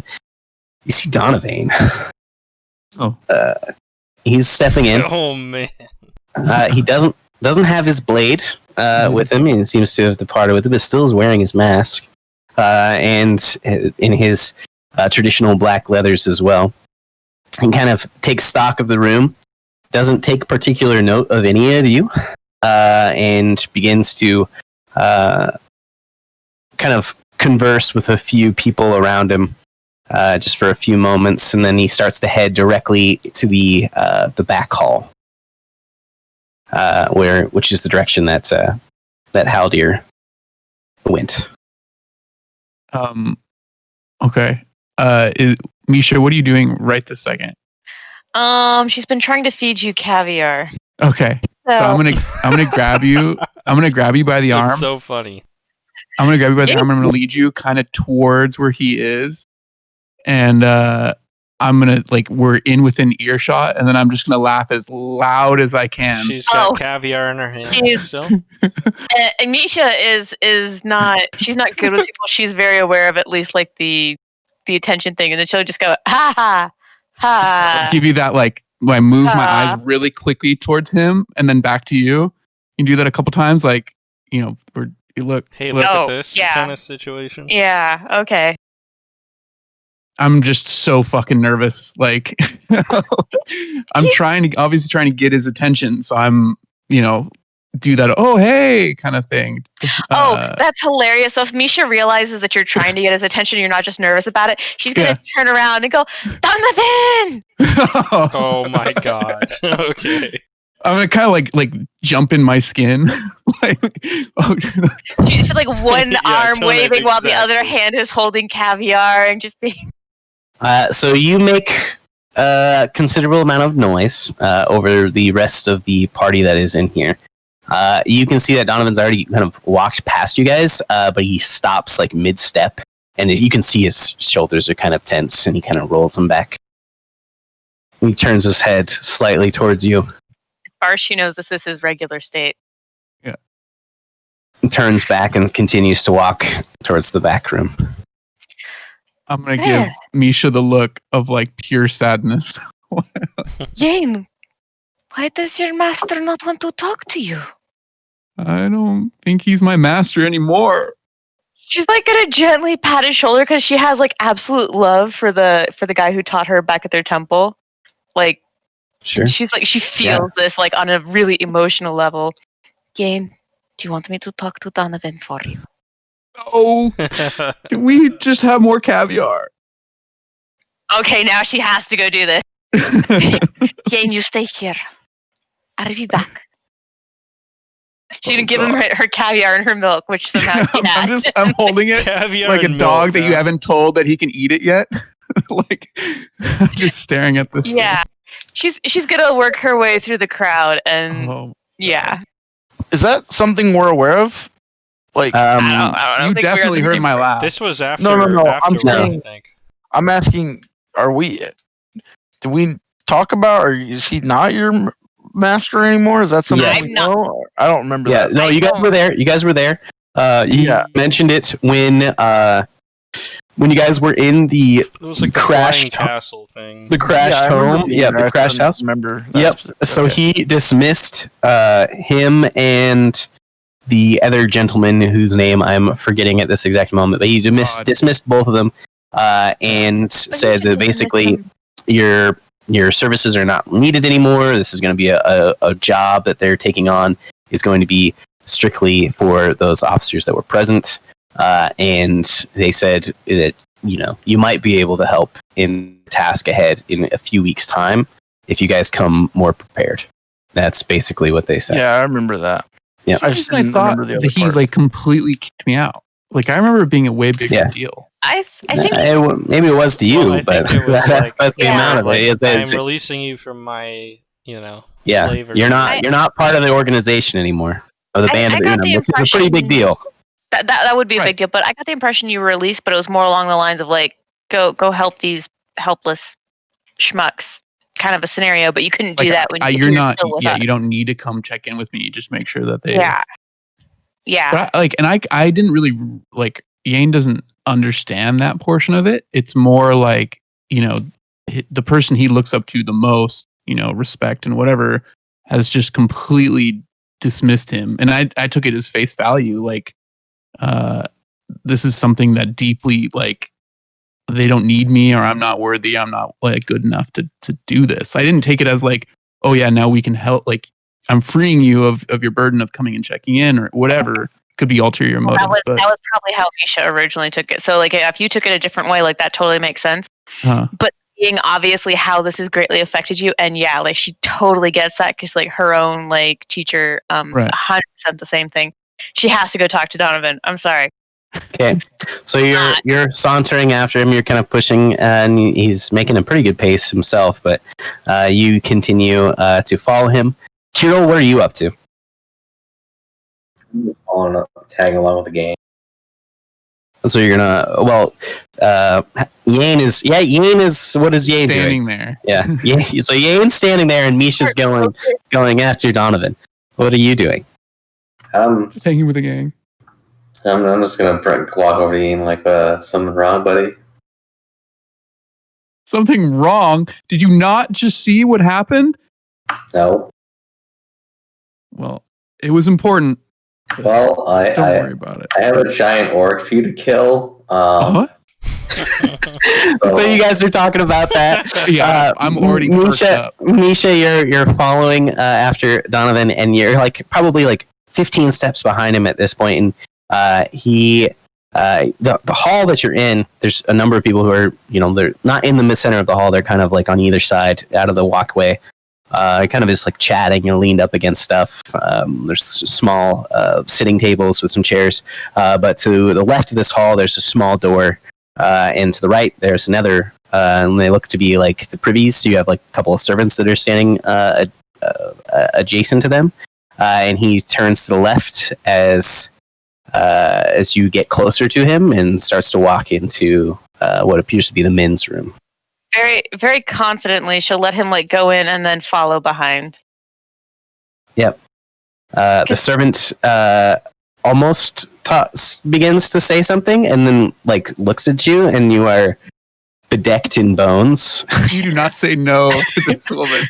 And he doesn't say anything as you step in. There's shame on her face. She's again socially awkward in all of the best ways. And you can see as you step in, there is a slight haze in this room as well. It doesn't smell like tobacco in here. It smells oddly acrid. And there are a few individuals that are beside this mirror, and they're chatting. And you can see Donovan is leaned up against the wall immediately to the left of you as you step in, and he kind of pulls his right arm and stops you, and then says, "I have no friends here. We will not discuss anything here." And he just kind of softly whispers that, and then steps past you, back out.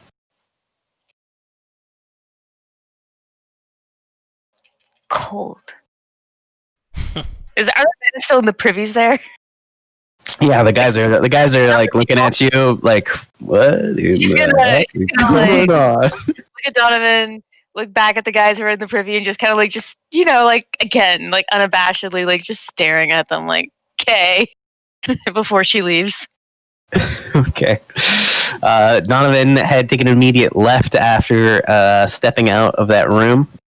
And is headed in the direction that you saw Haldir and Tammin go. You actually do see Tammin in the hall as well. Tammin, you kind of see this interchange as well. Okay. Well, he missed the privy part, possibly. Yeah, yes, yes. You didn't see that. Donovan, then. Yeah, correct? yeah. Very it's Donovan. clearly it's Donovan. He's got the mask. Yeah. There is no blood present in the mask. It does not seem to be flowing or anything. It's just completely silver. She would go up to Tim and tell him, basically give him like the lowdown, and then emphasize at the very end, this has hurt Yane's heart very much. Do I also see the other people kind of staring at them as they have that exchange, Donovan and Misha? I know I'm kind of go in ahead this and thin make hallway, so it's like not really. both of you. Why don't you go ahead and make a Misha? Why don't you make just a straight charisma check? And then, Tammin, why don't you make an insight check? Critical fail. Okay. This is appropriate for Misha. Yeah. So Misha she catches the eye, obviously, with what she's wearing. And so does Donovan, in that regard as well. So that quick exchange was noted by many of the members of this party in this hall. To be fair, our you're not sure what to make of it. We went into the toilet. Okay. Yeah. Yeah, it was very brief, but they saw that you were following after him, then you went into the men's room with him, and then he went out, and then you went out. Yeah, so, there was a little bit of time before there was a little bit of time between. That's for sure. Yeah, but I was locking eyes with the other guys in the toilet, so it wasn't like right away. It wasn't right away. Yes. Yeah. That's cardinal rule you do not do. Don't do that. Yeah. So yes. Hero is So- like sitting in a corner, like, wow, this place is fancy. They have dedicated, like, Men and You know. women's. Like no, there's two just dedicated bathrooms. And you don't have to go in a chamber pot. Yeah, kind of impressive, yeah.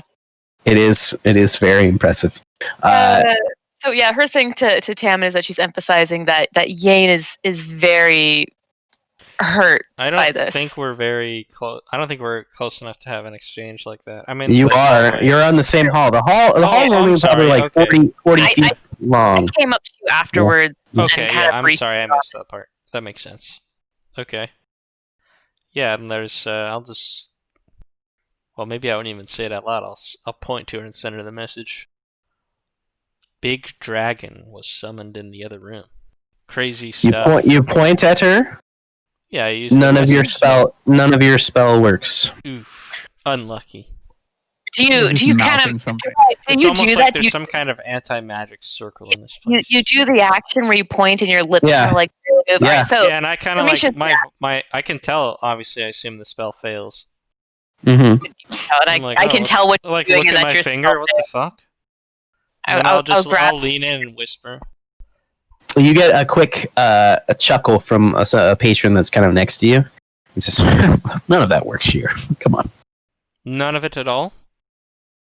Oh no, none of Nobody it can cast spells in this vicinity. Is that what I'm to understand? No. at all. Well, I imagine Lord Edwin himself can, but no, none of us.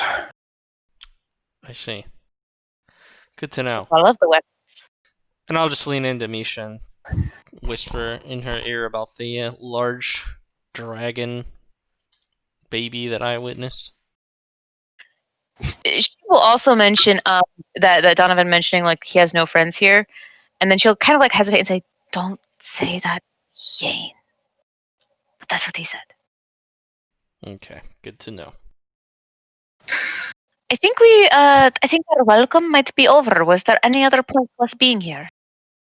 Well, Where's Hal?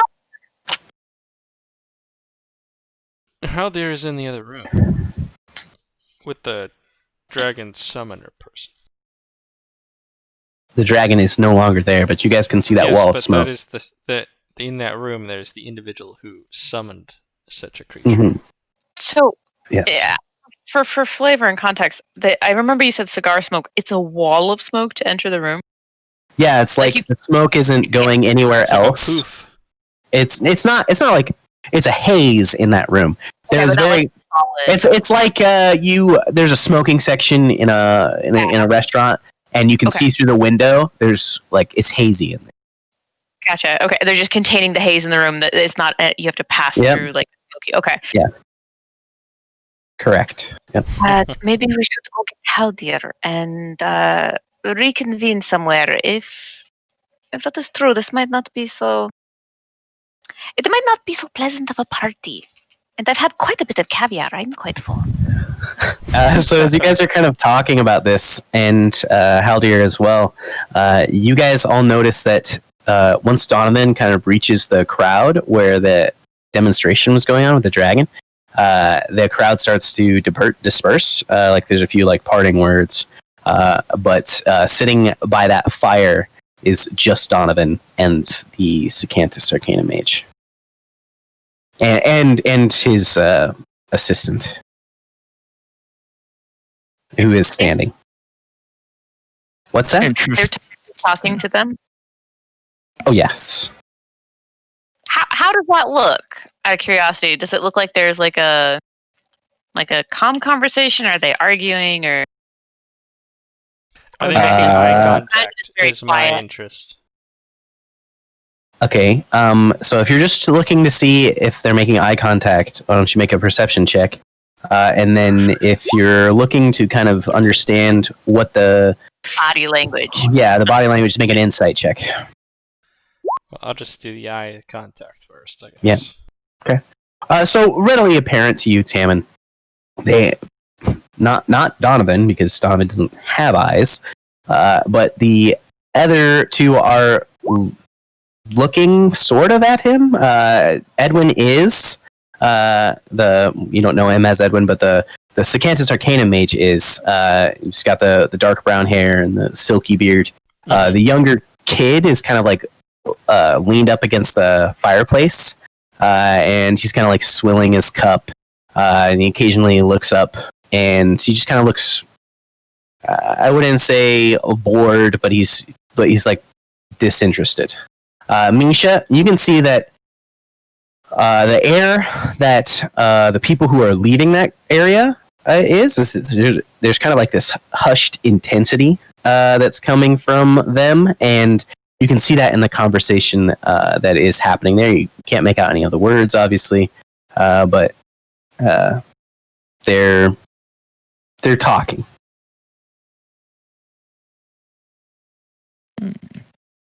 It I don't sounds like know it's I don't know if I'm even over there really, like because I You're in was the intending room, to right? move to the other room. I don't know if I would have. Yeah, I assume I made it there by now, right? yeah. You can have walked down the next hall, Tim, and you see Haldir depart before that. You kind of like see Haldir depart, and then you see the interchange with Misha and Donovan. Haldir, you walk down this next hall, and as you step into the hall proper, the haze fades immediately, and there are some more individuals here chatting, talking. You see a very frustrated-looking orc who's talking with his peers who are also orcs. They're like all dressed in this like really tight-fitting silk shirts, and he's just gesturing and saying, "He wouldn't sell me the armor. I can't believe it. 3 times I offered it." And so you walk past that, and you walk into this lightly, dimly lit circular room where there's this large fountain of water in the center of. And then there's kind of like these seating benches, and then there's a lot of women in this room. There's also some more soft music playing as well. Just kind of getting the room a quick once over. There's some lighter drinks and lighter snacks they're present here, and then there's very soft music playing. You can see a familiar face though in the crowd. Miss Razor is here, seated, speaking with a couple of young gentlemen, and a familiar face in Albin as well. She is very well dressed, but she has the pin of a doorway on her lapel of her robe, and yeah, she's just kind of speaking with them. And the couple times they laugh. Nothing too crazy going on in here. Okay. And this connects to like another room that presumably is also part of the party? There is a door to the north, and there is a door further east. You took the east passage out of the northern room. That are both closed. There's a way south that you can head. You imagine that this is kind of loops back. Yeah. Yep. Well, I think I'd head to the south, and I would, do my best to avoid notifying what's her face of my presence. Animor? Sure. Yeah. Okay. Well, why don't you make a stealth check, I guess. Okay. Easily enough done. So far as you can tell, you are not noticed by her. All right. And you move into the southern room. And here, it's almost like you have stepped up somehow. You never stepped in any type of incline, but this room is had the wall portions of it that are facing south and east, so away out of the tower. It's just pure all like glass, but it almost doesn't even look like there's glass there. It's just pure and open, and you can see you're kind of like looking out over the city of Skull, and you can see like the twinkling of lights from houses and towers, and there's and again just these extravagant chairs serving platters, all that sort of thing in this room as well. Okay. Well, if that's the case, then I don't like see anything of like super note. Then I'd probably wrap back around, like, well, Mhm. moving, not backtracking, but go back to like the room center, initially- the greeting hall, and you Sure. see Kirill there, who's apparently consoling Yane, who looks a little downtrodden. He gives him a Don't couple feel of better pats. after you cut his head off and his blood's pouring out. You can even drink a little bit of the blood if you want. Oh yeah, they're talking about that. That's right. Yeah. We're not that crazy. Best I paladin of all think time. I would walk up and be like, and say like, well, I haven't really seen anything walking around here, but there's still like the other half of this place if you guys want to check it out with me or not. But that's what I intend to do. So as you guys are kind of talking, you see another rather interesting group step through the doorway. You see a drow woman who is wearing these incredible robes, this purple silk. She is wearing a very familiar looking crown. It's the crown of Garant. And at her side is this nasty looking rod that's attached to her belt. And with her is the Cambion version, so half drow and half kind of a red-faced devil-looking Nash. His wings kind of wrapped around him. He is not carrying a weapon, but the queen is.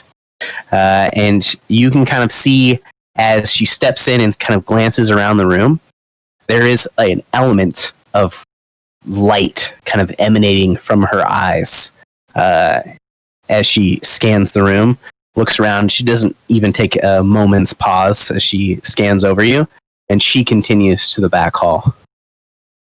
She's with Nash. Yep, Nash walks in as well, and he's kind of like walking coolly, and he's kind of giving his nods and glances to the people around him, and then he kind of looks at you. His eyes open a little bit wider, and then he just like keeps smiling and walks on. All right. Pretty much confirming all suspicions I've had. Okay. The girl with lightning in her eyes. I mean, obviously. Yeah. Are me and so she's coming to the back room where oh my gosh. Misha and Tammin are. Yeah, like we're right in front of the room. I'm assuming she's gonna head towards. Yes, you guys are in that room that she's heading towards right now. You don't see her yet. So you guys are just kind of like watching the conversation take place, or what are you guys doing? Tammin, are you shadowing Haldir still? I guess You haven't seen her yet. I haven't seen this woman enter the room, right? Mm-mm. Okay. Yeah, then I'm presumably still shadowing Haldir and not knowing any better. Okay, what are you doing, Misha? You had that brief exchange with Tammin, and Tammin starts to walk off, I guess, following Haldir. Well, I mean, I see Haldir, and that's my Yeah. main thing, is I wanted to follow him. Sure. So that would be my main thing. We whispered to each other briefly, but I would follow Haldir after that, I would say. That's Okay, how so it would work. after Tammin starts to follow Haldir again, what are you doing? I'm honestly like I'll probably hang like how many people are inside the smoking room? After the major group disperses, there's probably still 25 people who are in this room sitting around tables and fireplaces. Like, the benefits of magic and stuff like that. Yep, they're just chatting. I'm gonna talk about that and include my I'm gonna actually be watching Devin or Donovan, but I'll talk about like yeah, Devin. I'll talk about magic and the use of caring for the dead. Yeah, sure. Oh, there's a couple people who would perk up as you talk about that. And it's like, necromancy. Yes, yes. Now that is a fine school of magic. Oh, with so many practical uses. Yes. Exactly. Very practical uses. Must also be tread with care. No, not particularly. I mean, they're dead, so it doesn't really matter, right? Right there, she's got him. So yes, they're going to have a debate. Yeah. So you're gonna start getting into it. Yeah. Yep. Yeah. Okay. Sure. So Tammin, you follow Haldir around. You see those same things that I described to him. If you want me to re-describe them, I can. You're fine. And then you come back and you see Haldir catch back up with Yane and Kirill. Do you go join them, or are you still keeping your distance? I'll join them at that point. Sure. Okay. So then at that point, you all see this queen come through along with. So she is wearing your crown. It's very clearly the one that you guys had, and okay. She's walking with Sanctum. And she's walking with Nash, and they're headed towards the back room. I guess I think after seeing that, and it's kind of readily apparent they're heading to the back room. Is that correct?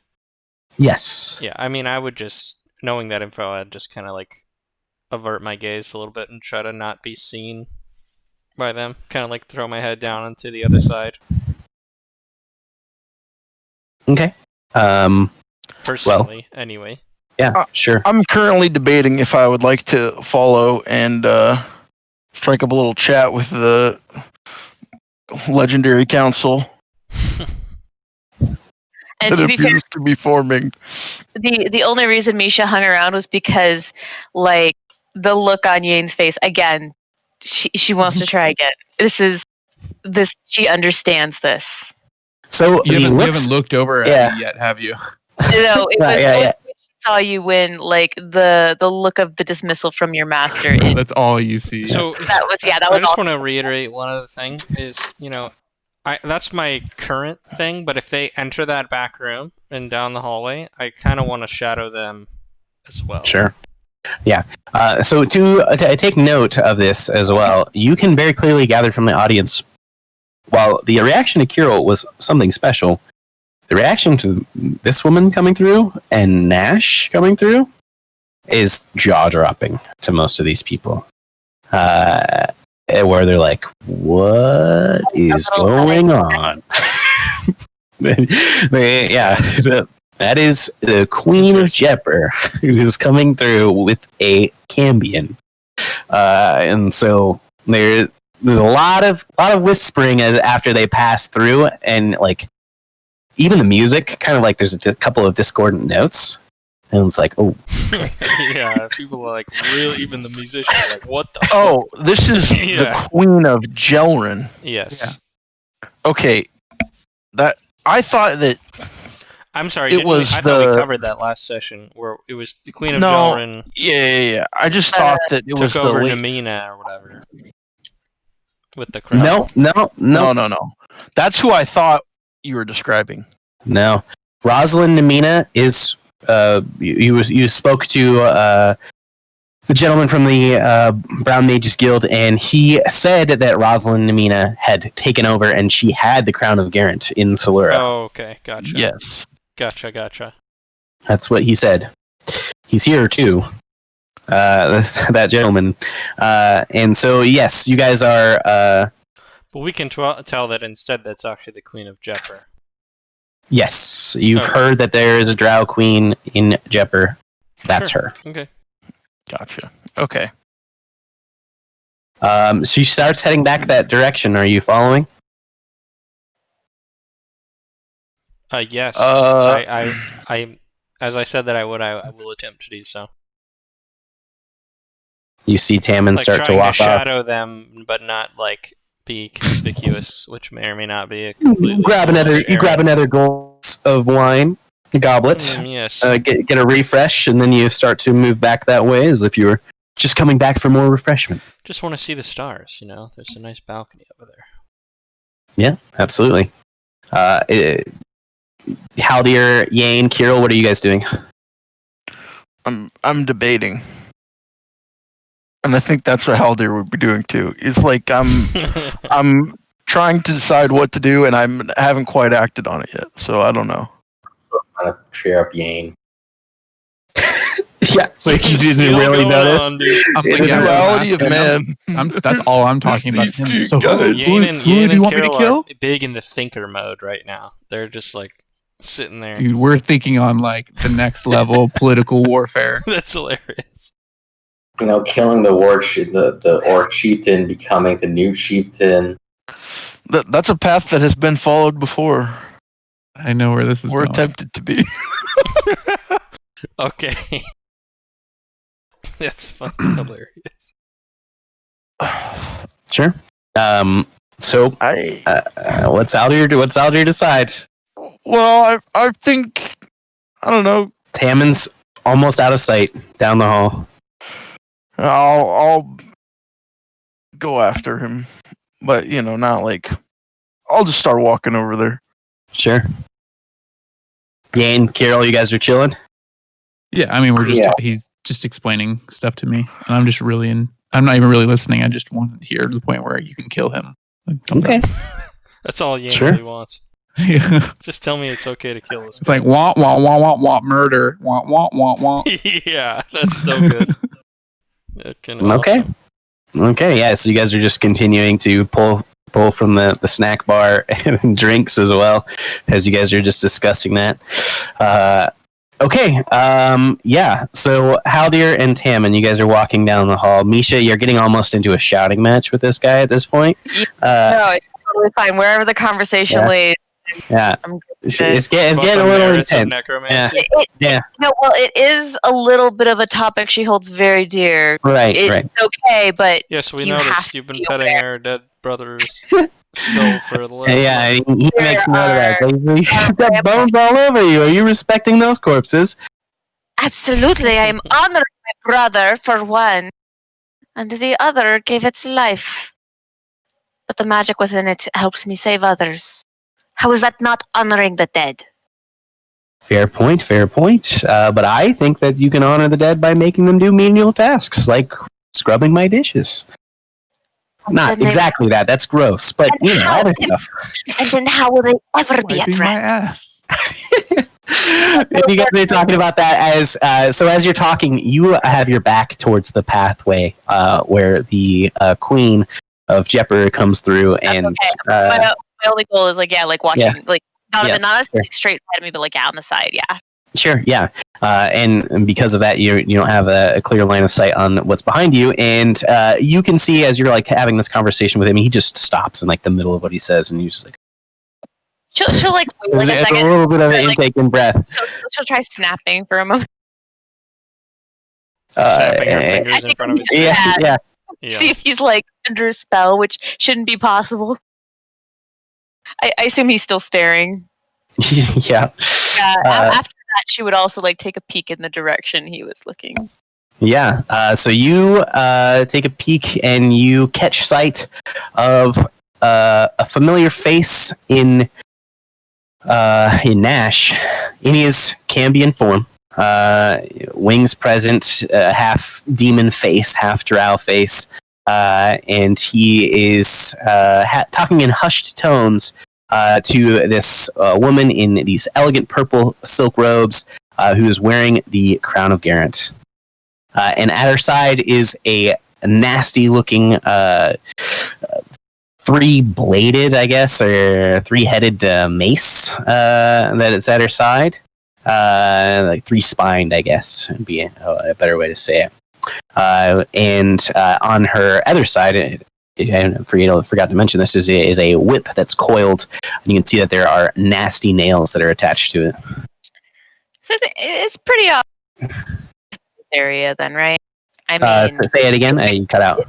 Pretty obvious that she's the queen of this area then, right? I mean, not this area. There is no queen in Skull. But you know that the queen of Jepper is a drow. And she is a drow.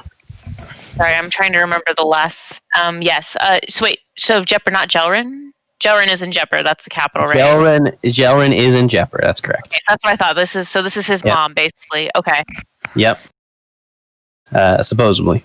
And you can see as she scans the room with her blazing eyes, she stops on Edwin, or that wizard that's in the corner talking to Donovan, for a few moments.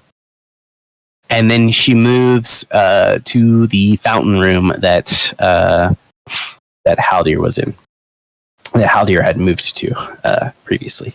And you saw Tammin go that way as well.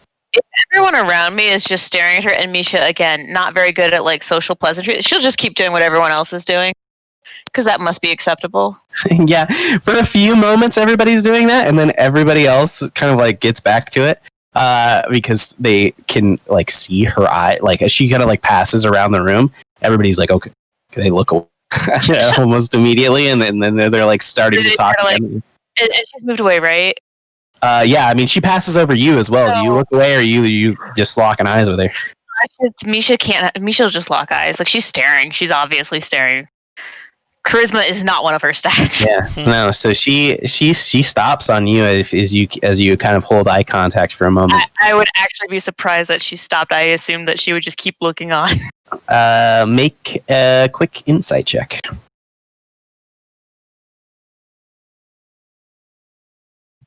Closed it so many tabs. Hold.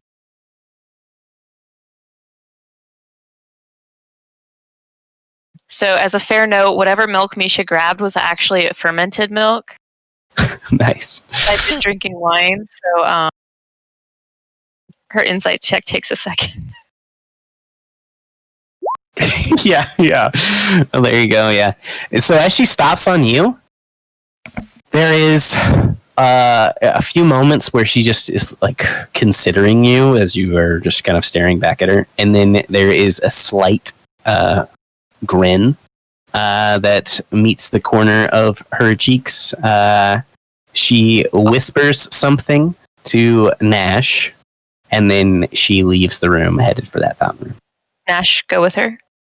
Nash does not go with her. He's kind of sitting there looking at me. He doesn't necessarily look at you. He's kind of like looking down for a few moments after she says whatever she said. And then he kind of like perks back up, goes back to his normal mode, and first thing he does is he looks kind of like he darts his eyes, and you can catch this with your insight as well. He darts his eyes over to Edwin and Donovan, who are still talking. They appear to have noticed their group, and you can even see that Donovan's getting up at this point. And the rest of you guys are arriving around the same time. So you can see that Nash kind of standing in the center of this room. There you can see that there was a hubbub that occurred, like, you know, the same thing that happened in the previous hall. And it kind of died down as the queen left that hall in general, leaving behind Nash. You do see Misha and Nash kind of catch eyes. So Tammin, Haldir, you guys are both there as well. Okay. I Go would ahead. just walk over to Misha and I don't know, just say hey. Just Sorry, he Misha's doesn't gonna take see us. He just sees Misha.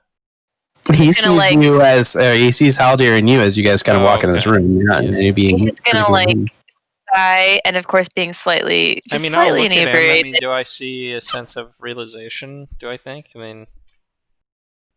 I mean, I don't think it would be terribly unreasonable for him to immediately recognize us. He is Recognize otherworldly, but He immediately recognized you guys in the previous room. okay, yeah.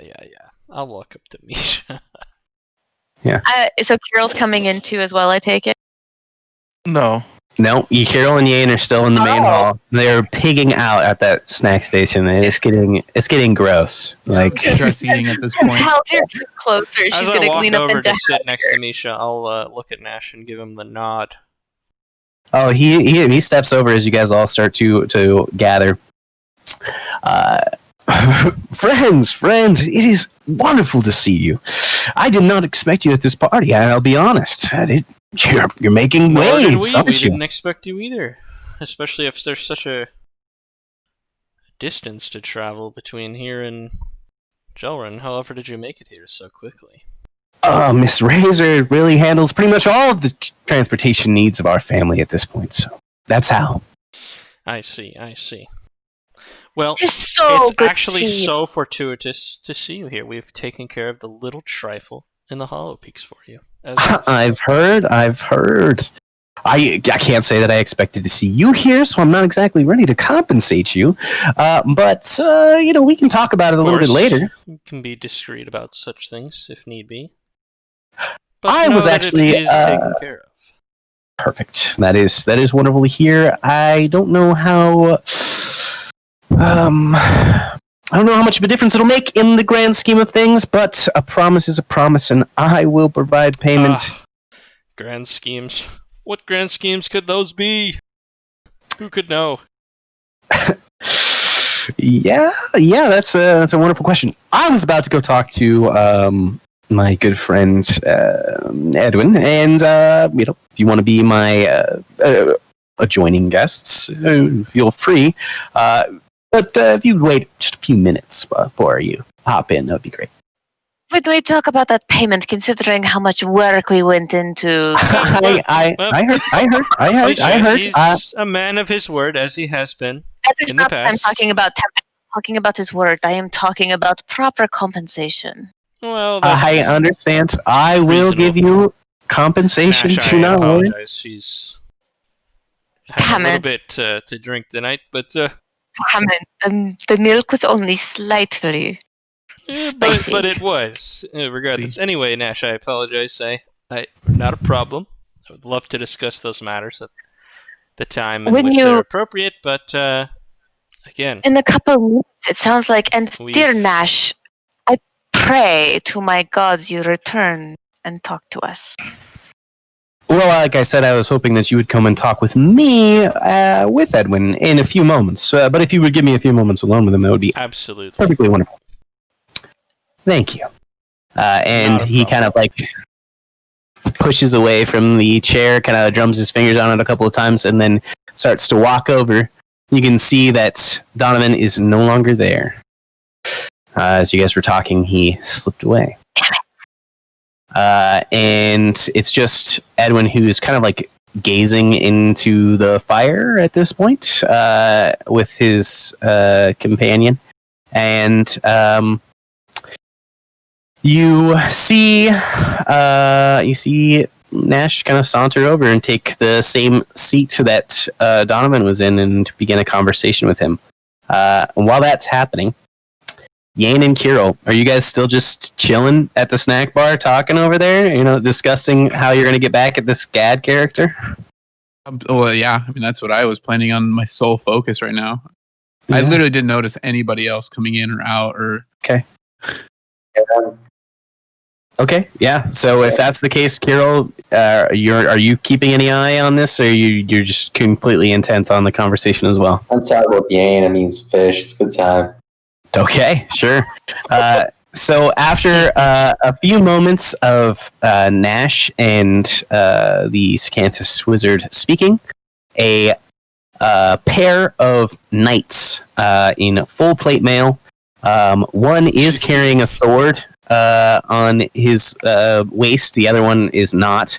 You can see on the shoulder of the forward man, who is this clean-cut, completely shaved but battle-scarred individual, is on the shoulder pad is 3 silver fists, and then above it is a silver fist that is entrenched in flame.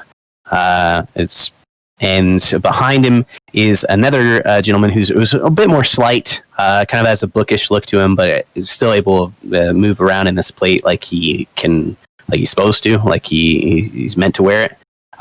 He has 2 silver hands, silver fists on his shoulder, the same shoulder that the lead man has. The only question is this familiar to the other regiment of the Knights of Karn? I'm not saying these are them, but it sounds like it may be the ones we encountered. You can see Karn, silver plate, and they have a red and white cloaks, the red bordered that's white cloaks behind him. Sounds like it's the Knights of Karn. All I wanted to know. Yep.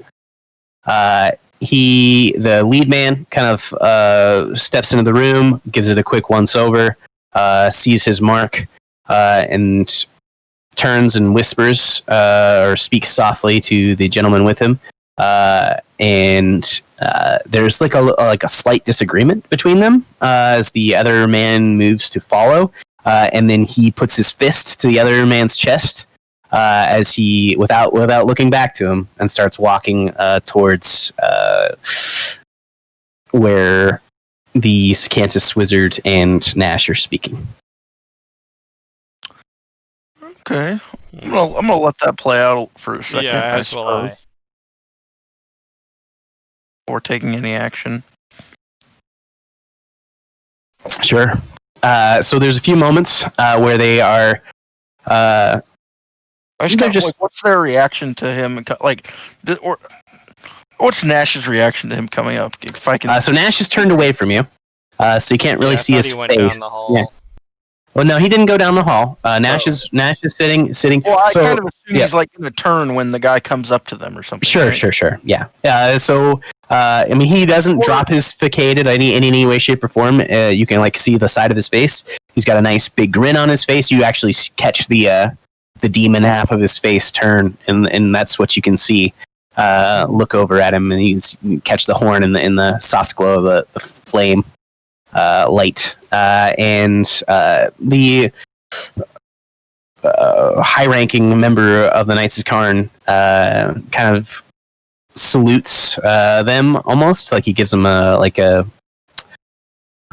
respectful salutation, and takes a seat on a chair opposite Edwin that is not facing the fire. It's just like facing directly towards him, and they begin to have a discussion.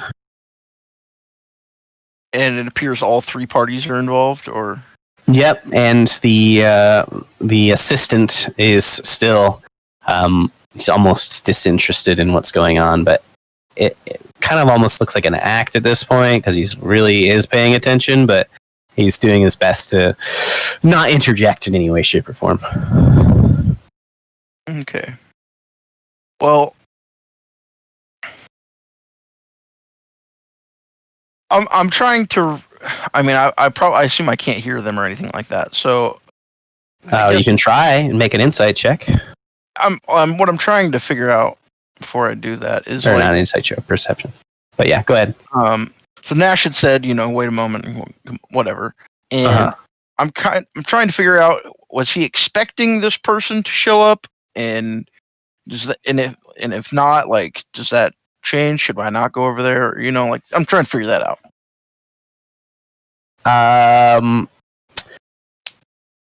You can make an insight check into his reaction. It'll be pretty difficult, but maybe you can glean a little bit of what he's thinking, or the body language of the party. Yeah.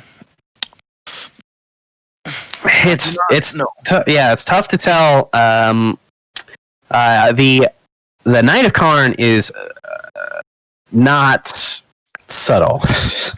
He looks very emphatic, and he is kind of like gesturing, and kind of at one point he pounds his knee, and then points at him, and it kind of like gestures to the rest of the room at one point. And so he's being very emphatic, and he's very heated about something. But he's not like speaking overly loud. I think I'd wait a moment, and then I'm just gonna approach over. I'm gonna walk over there, and Sure. I'll like stand. I want to. I'm just gonna walk over there. I'll actually walk over with Haldir and kind of make up some light, ineffectual, irrelevant conversation that we'll be having on the way over. Sure. Misha, what are you doing? I'm really just shocked that everybody's going right into this. Are the people I was talking to, are they like moved on now? Yeah, they kind of like, as you gathered up with your individuals, like obviously people that you know, and you started a little brief conversation. They kind of like moved on to their own thing, and they're still puffing on their cigars and drinking hard liquor. So I'm gonna be within like earshot, but I'm gonna try to keep an eye on like if there's any other surprises coming into the area. Yeah. Because obviously the only person with a weapon or magic is right where everybody's talking. Yep. Yeah. Sure. So you just keep an As eye on we're it. walking over there, is there like Yeah. like a or any server kind of- walking around with like a fucking drink or something? They're mostly set around tables, and they're kind of like walking around in general. That are like carrying like empties and stuff like that. But you can definitely grab one. Nah, never mind. Okay. I'll be fine. Yeah, I'm gonna walk on over there and I don't know what I'm gonna say to these fucking people when I walk up. I'm with you, man. We'll carry it. We'll figure it out. Okay, Whatever so the fuck it happens to be. Tammin and Haldir, you guys are walking over in that direction.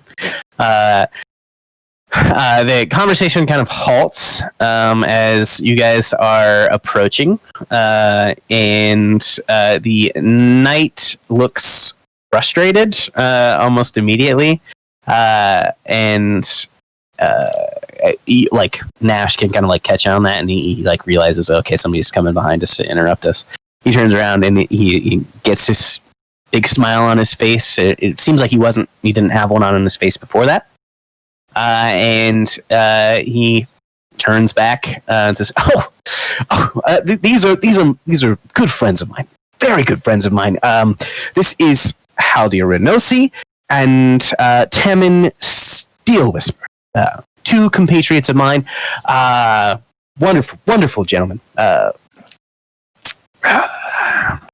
The Knight of Karn kind of gives a slight nod to each of you.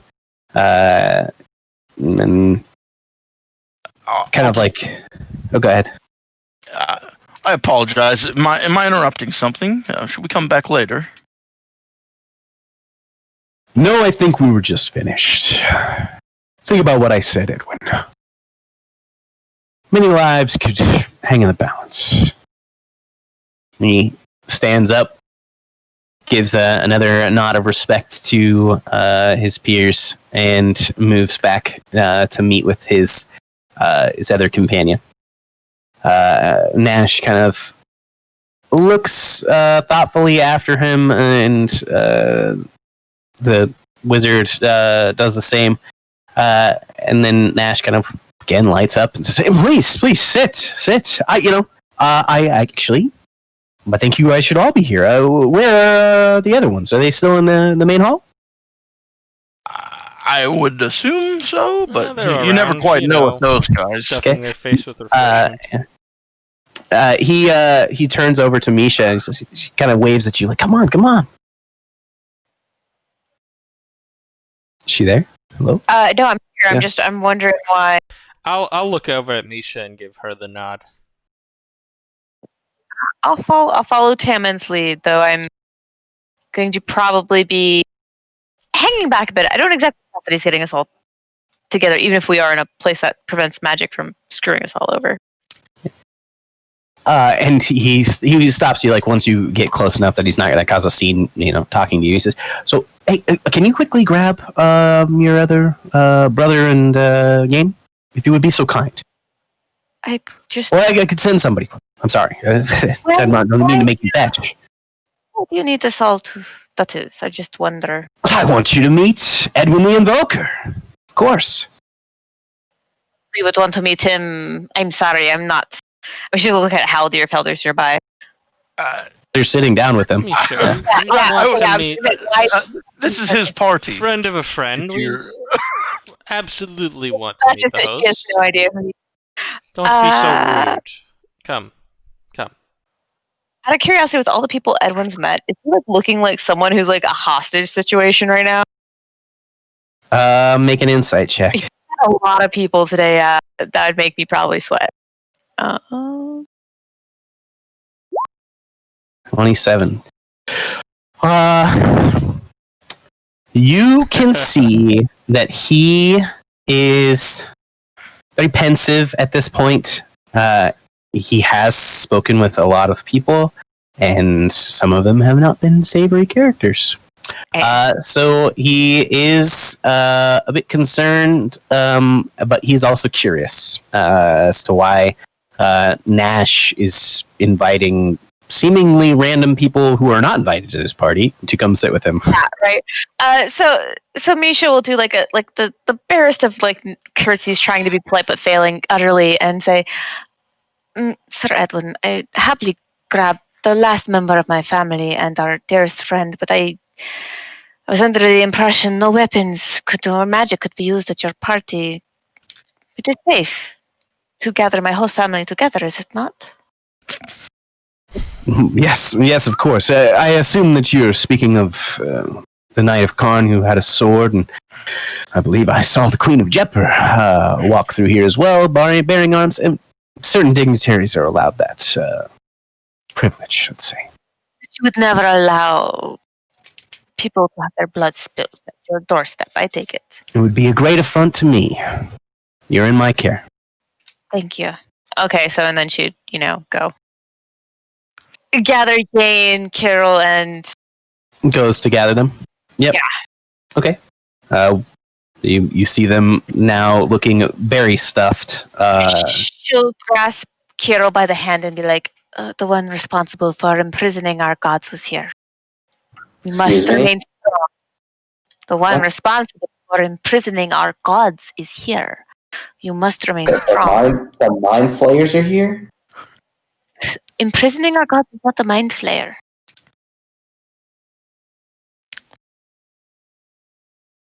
She Also, says in front of Nash.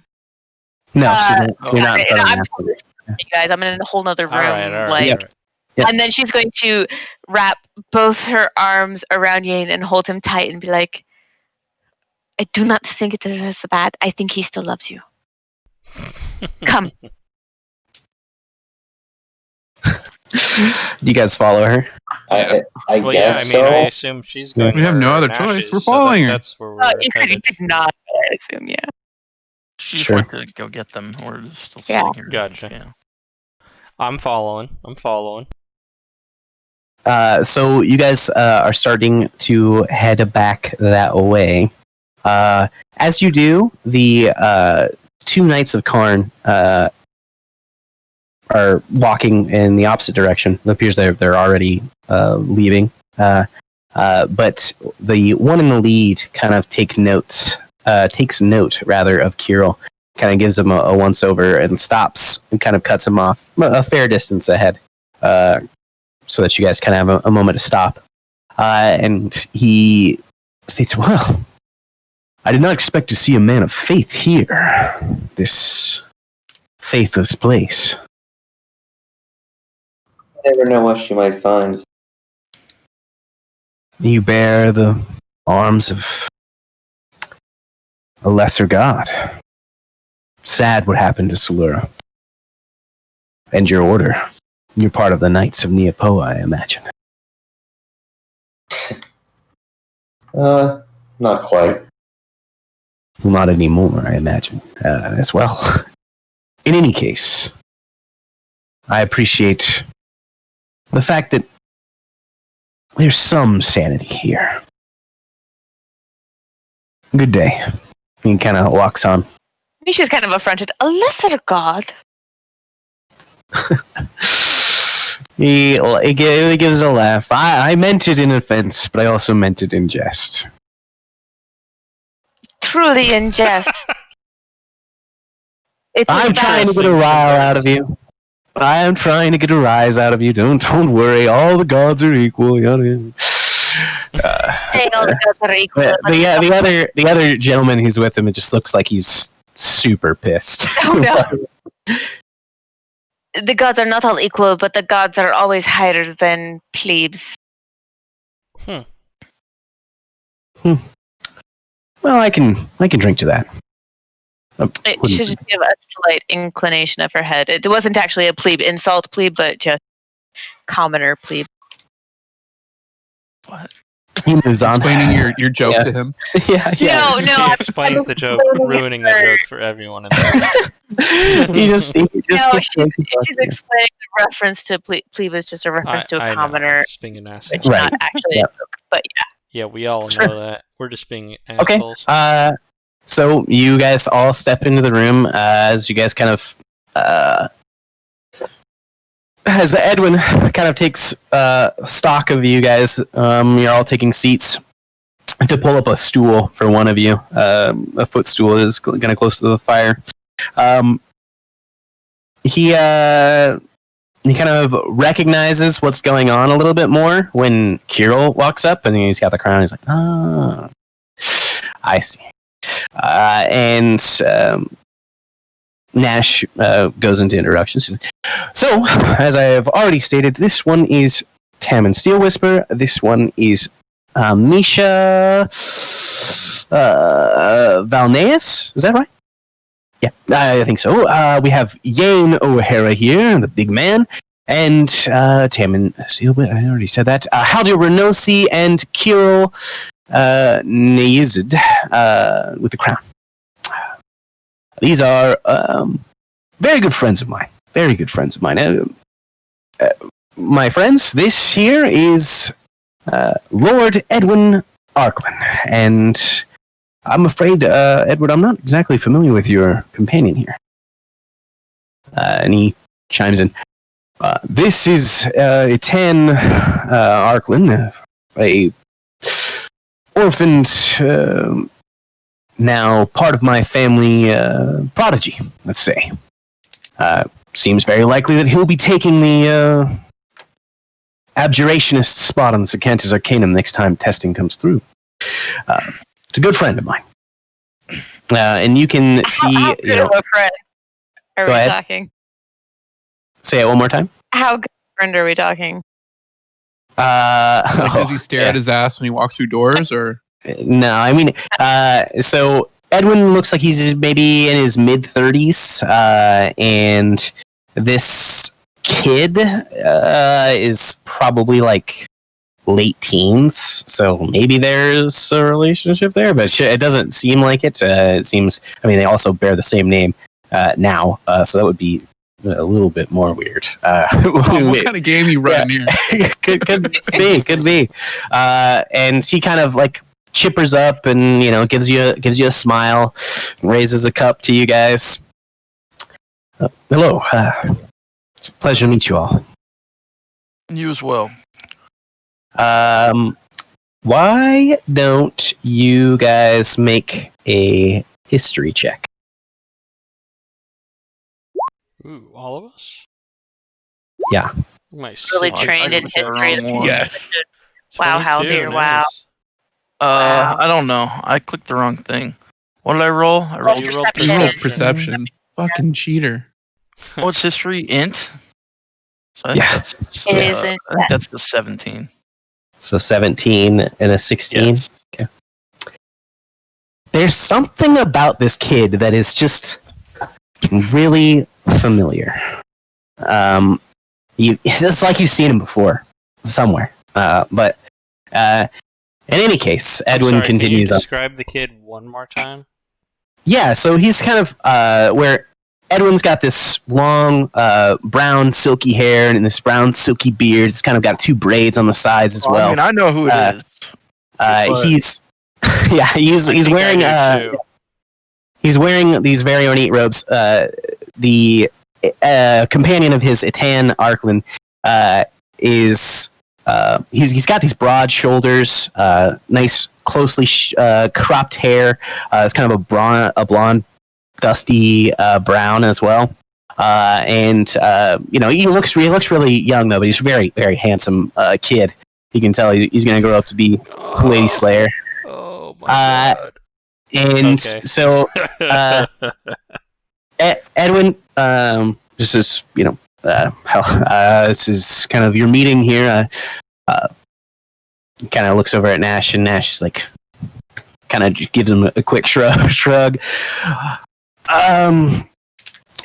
Kirill, I think it was. That's right.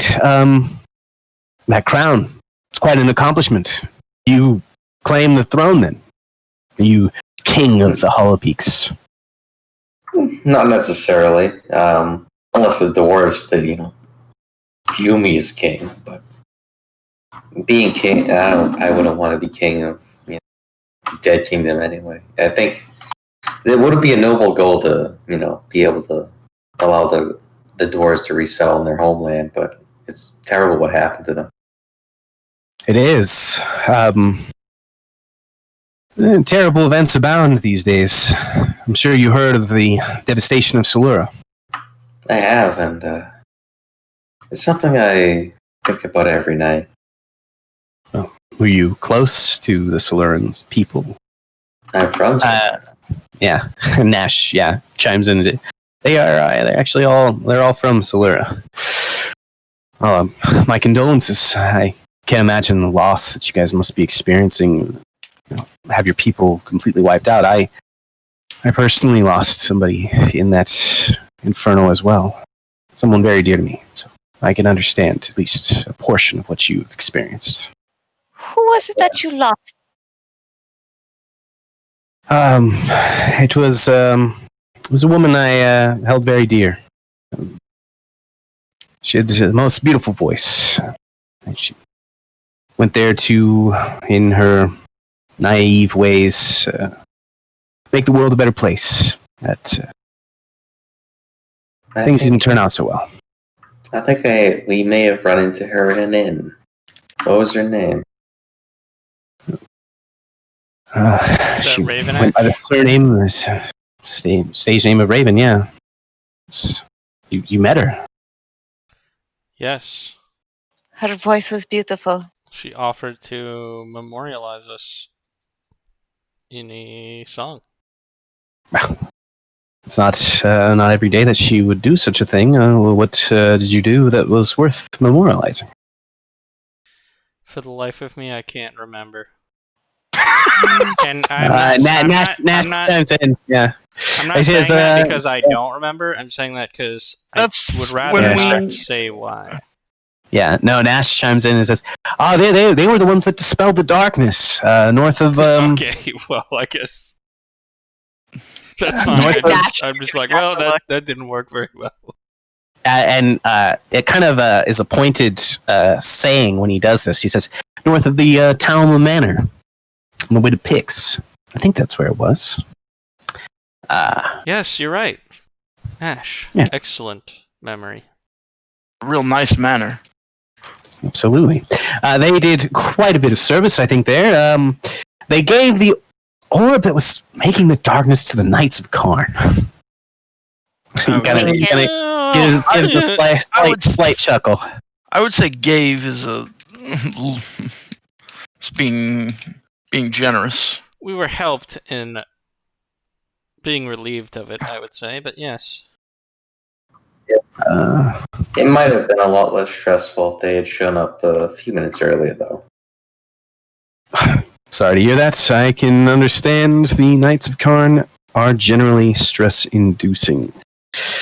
Not the greatest of individuals, but they try to help in their own manner. How much do you know? And he kind of directs this question to Nash. And Nash looks over at him like, are you really doing this right now? And then he looks over his shoulder and like checks to see who's listening. I would say that they don't really know a whole lot, but maybe they know a little bit more than they're letting on. I'm not exactly sure, if I'm being 100% honest. I would say, I think. Now, granted, it is I think. I think I know a lot. Oh. Personally. Sure. So you're players in this game, then? And Nash gives a nod. I look at I turn and look at Kirill's crown. Misha will make a comment. This game of yours has claimed of our family. Well, it's not my game. It is the game. You're not in the realm of politics. You're not playing it, but you will still suffer for it. So here you are. Do you have a side? I'm Yeah. not sure what the sides are, frankly. It's The side that does not lead to desecration and the pestilence that will encompass the land. Probably. how do you see what? How would you define these sides? Well, I'd say Edwin most of them are in attendance this evening. kind of pushes back into his chair a little bit, and then kind of swirls his glass a little bit, and shakes a drink. Nash, why don't you explain it to them? And he stands up from the couch, kind of paces over to the fire, and turns around so that he can see all of you. And Nash does? Yeah, Nash does. And so that he can see behind him and look in the direction that his mother went. And kind of says, right. So, they have assisted me in disrupting my father's plans. They don't exactly know what they are.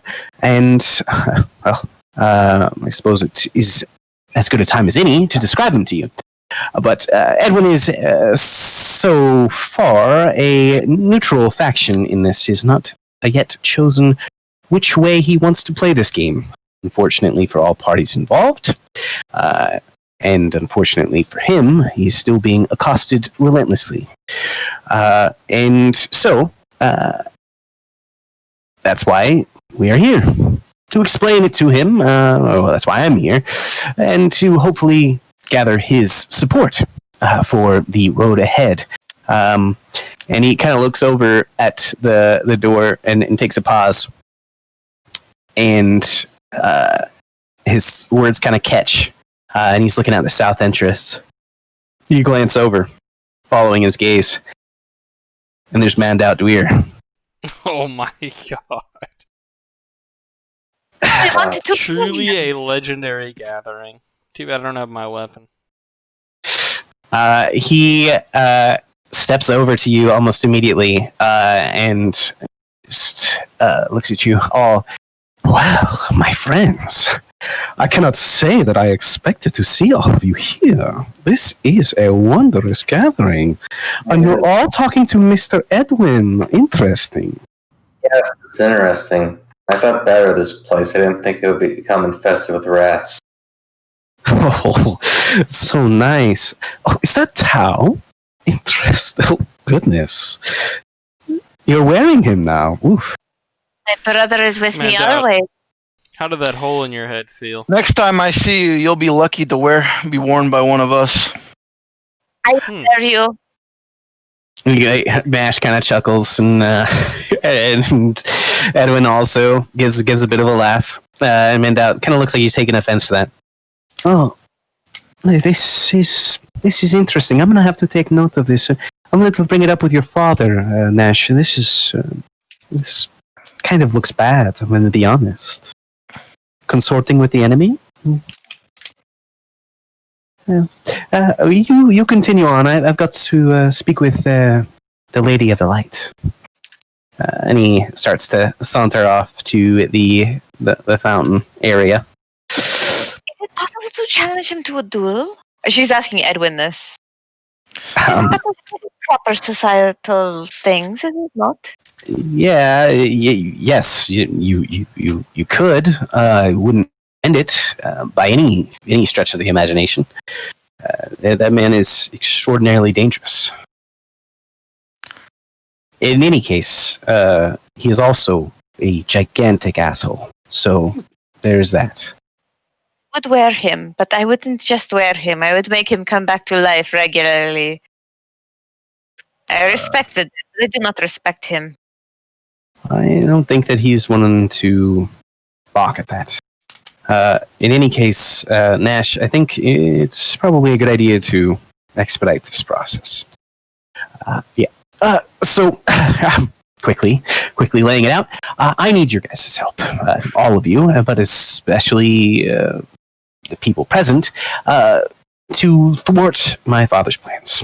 Winter solstice is coming up, and I believe that he intends very ill for the city of Jelrin.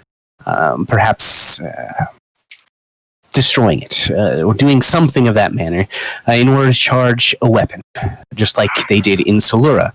And so, I'm asking each of you very kindly to join with me in a heroic plan to thwart that. That lines up with what we've been what we were expecting as well. That's good. That's wonderful to hear. So it seems as you are into it, Edwin. kind of gives a pause.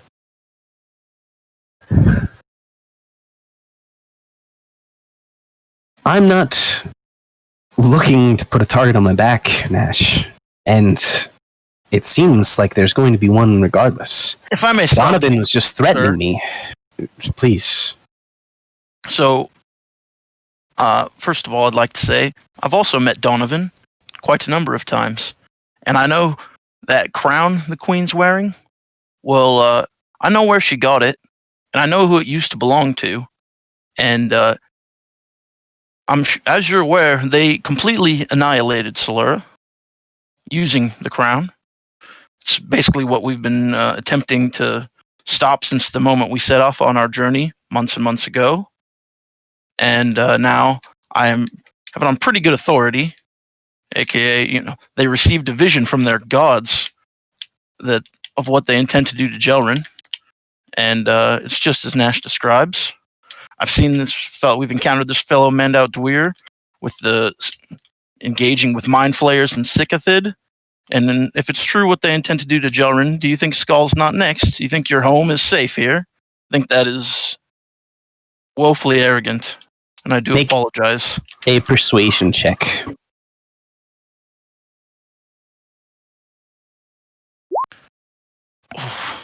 If only we still had the advantage. Yeah. Fucking no, right? You drive a hard point.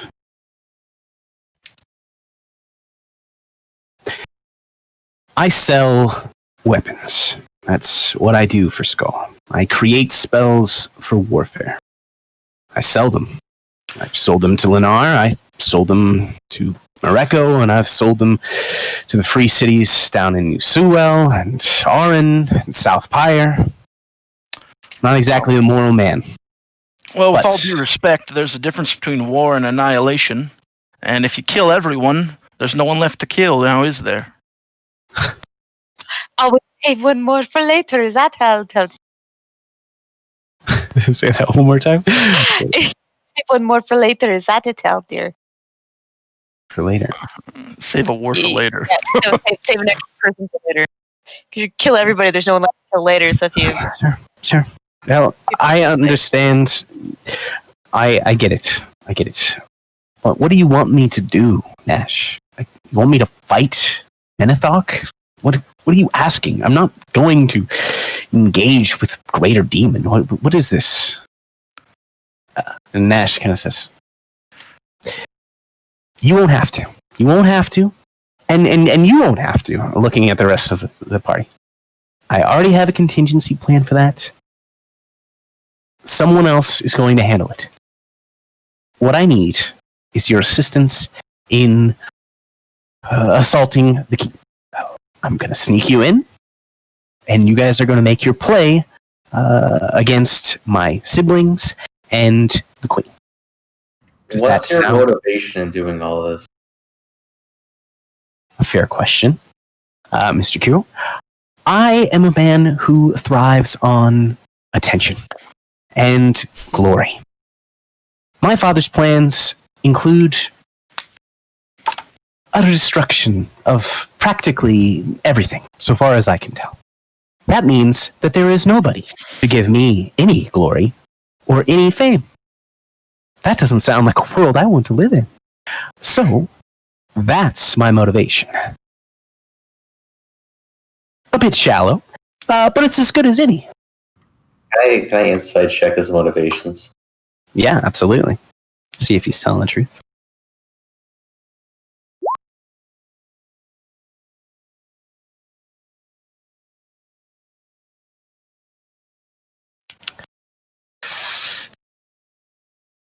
It seems as though that is a partial truth. He is not telling the full story when he says that. But he continues. So like I said, you're not going up against him. Your friends, he glances over and gestures at Yane, are going to be taken care of it. And so we have allies in a lot of places. To have someone from the Sacantus Arcanum helping us. That would be an incredible boon to me and to them, if they so choose to join us. They have a number of your order already. We know that Mandau Dweer's with them, obviously. Miss Razor, she's doing something with them. And She's heavily involved. Dan is currently missing. The Enchanter is gone. We don't know what they're doing either.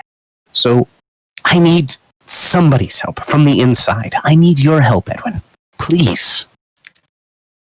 And you will make a persuasion roll.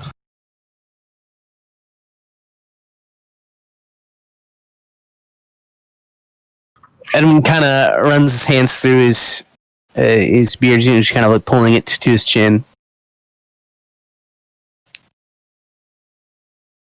You're putting me on the spot. I won't commit to anything right now.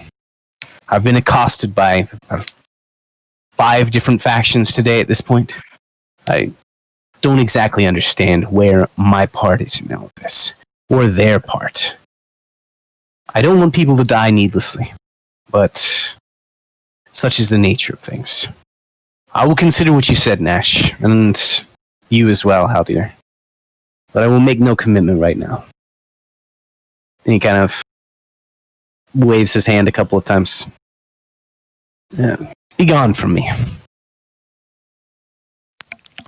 I'll give a curt little nod and stand up.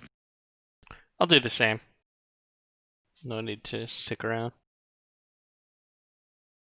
Okay. Nash kind of walks with you, heading towards the direction of the southern exit out the room. Actually, before I walk away, I would gesture to the kid and say, Itan. "Yeah, if I may, could I have a moment?" He kind of looks over at Edwin for a moment, who gives him the slightest of nods. Yes, please. What can I do for you, sir? Well, you look very familiar to me, and not too long ago, we met a man whose son had gone missing in Skull, and well, sounds like you've been adopted by Edwin here, and as someone who has adopted myself, I just wanted to make sure everything's okay. I mean, I believe you're Richard's son. Is that correct? As you kind of mention the name, he winces just a bit. Yes, Richard Talm is my father. That's correct. And that's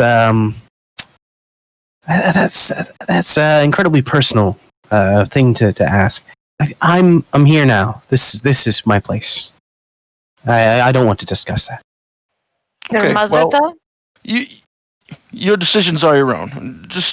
I will say, just so you are aware, he is looking for you. Oh, I'm aware. Okay, and I'll walk off. Your mother is missing as well.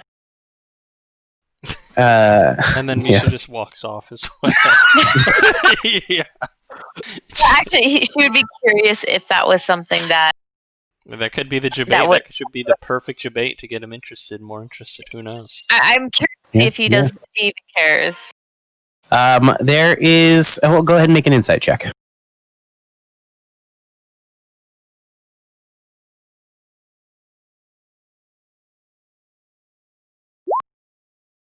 Okay.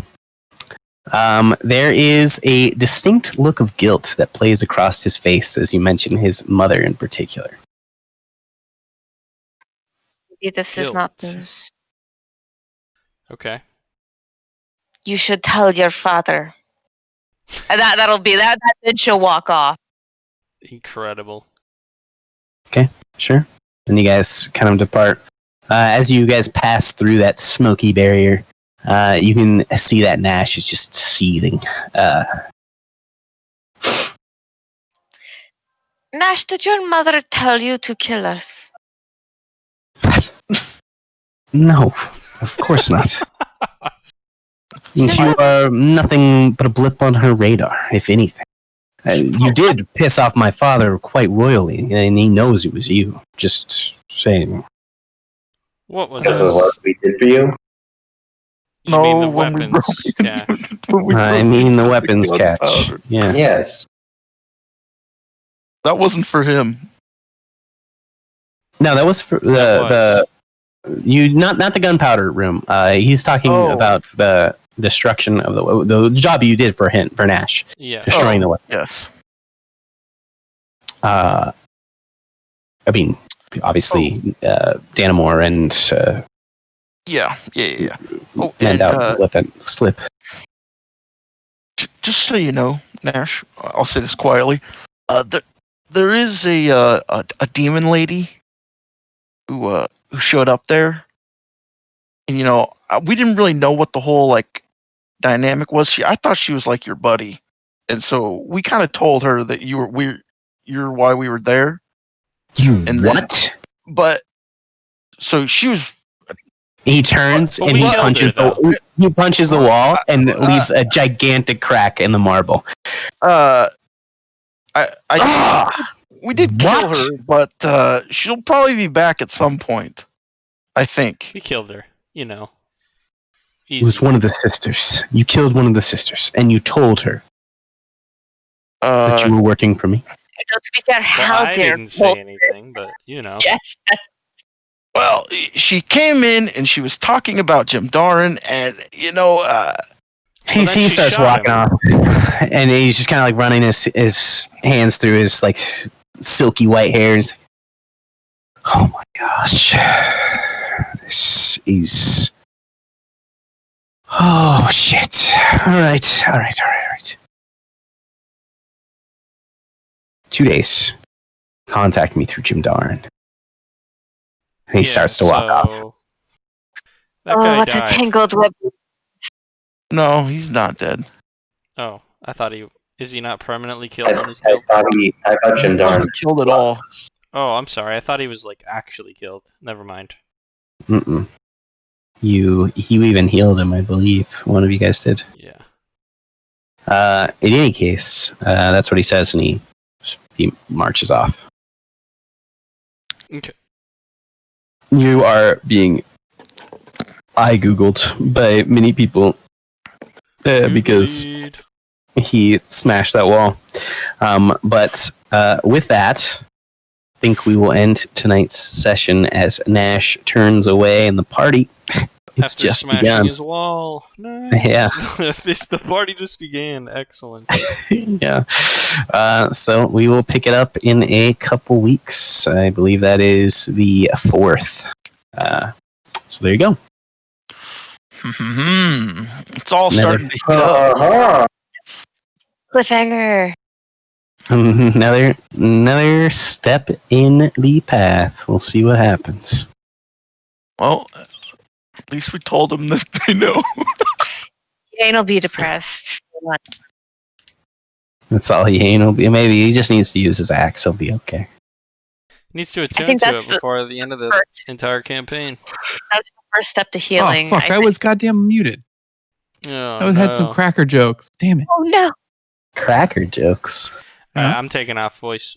Peace. All right. Later.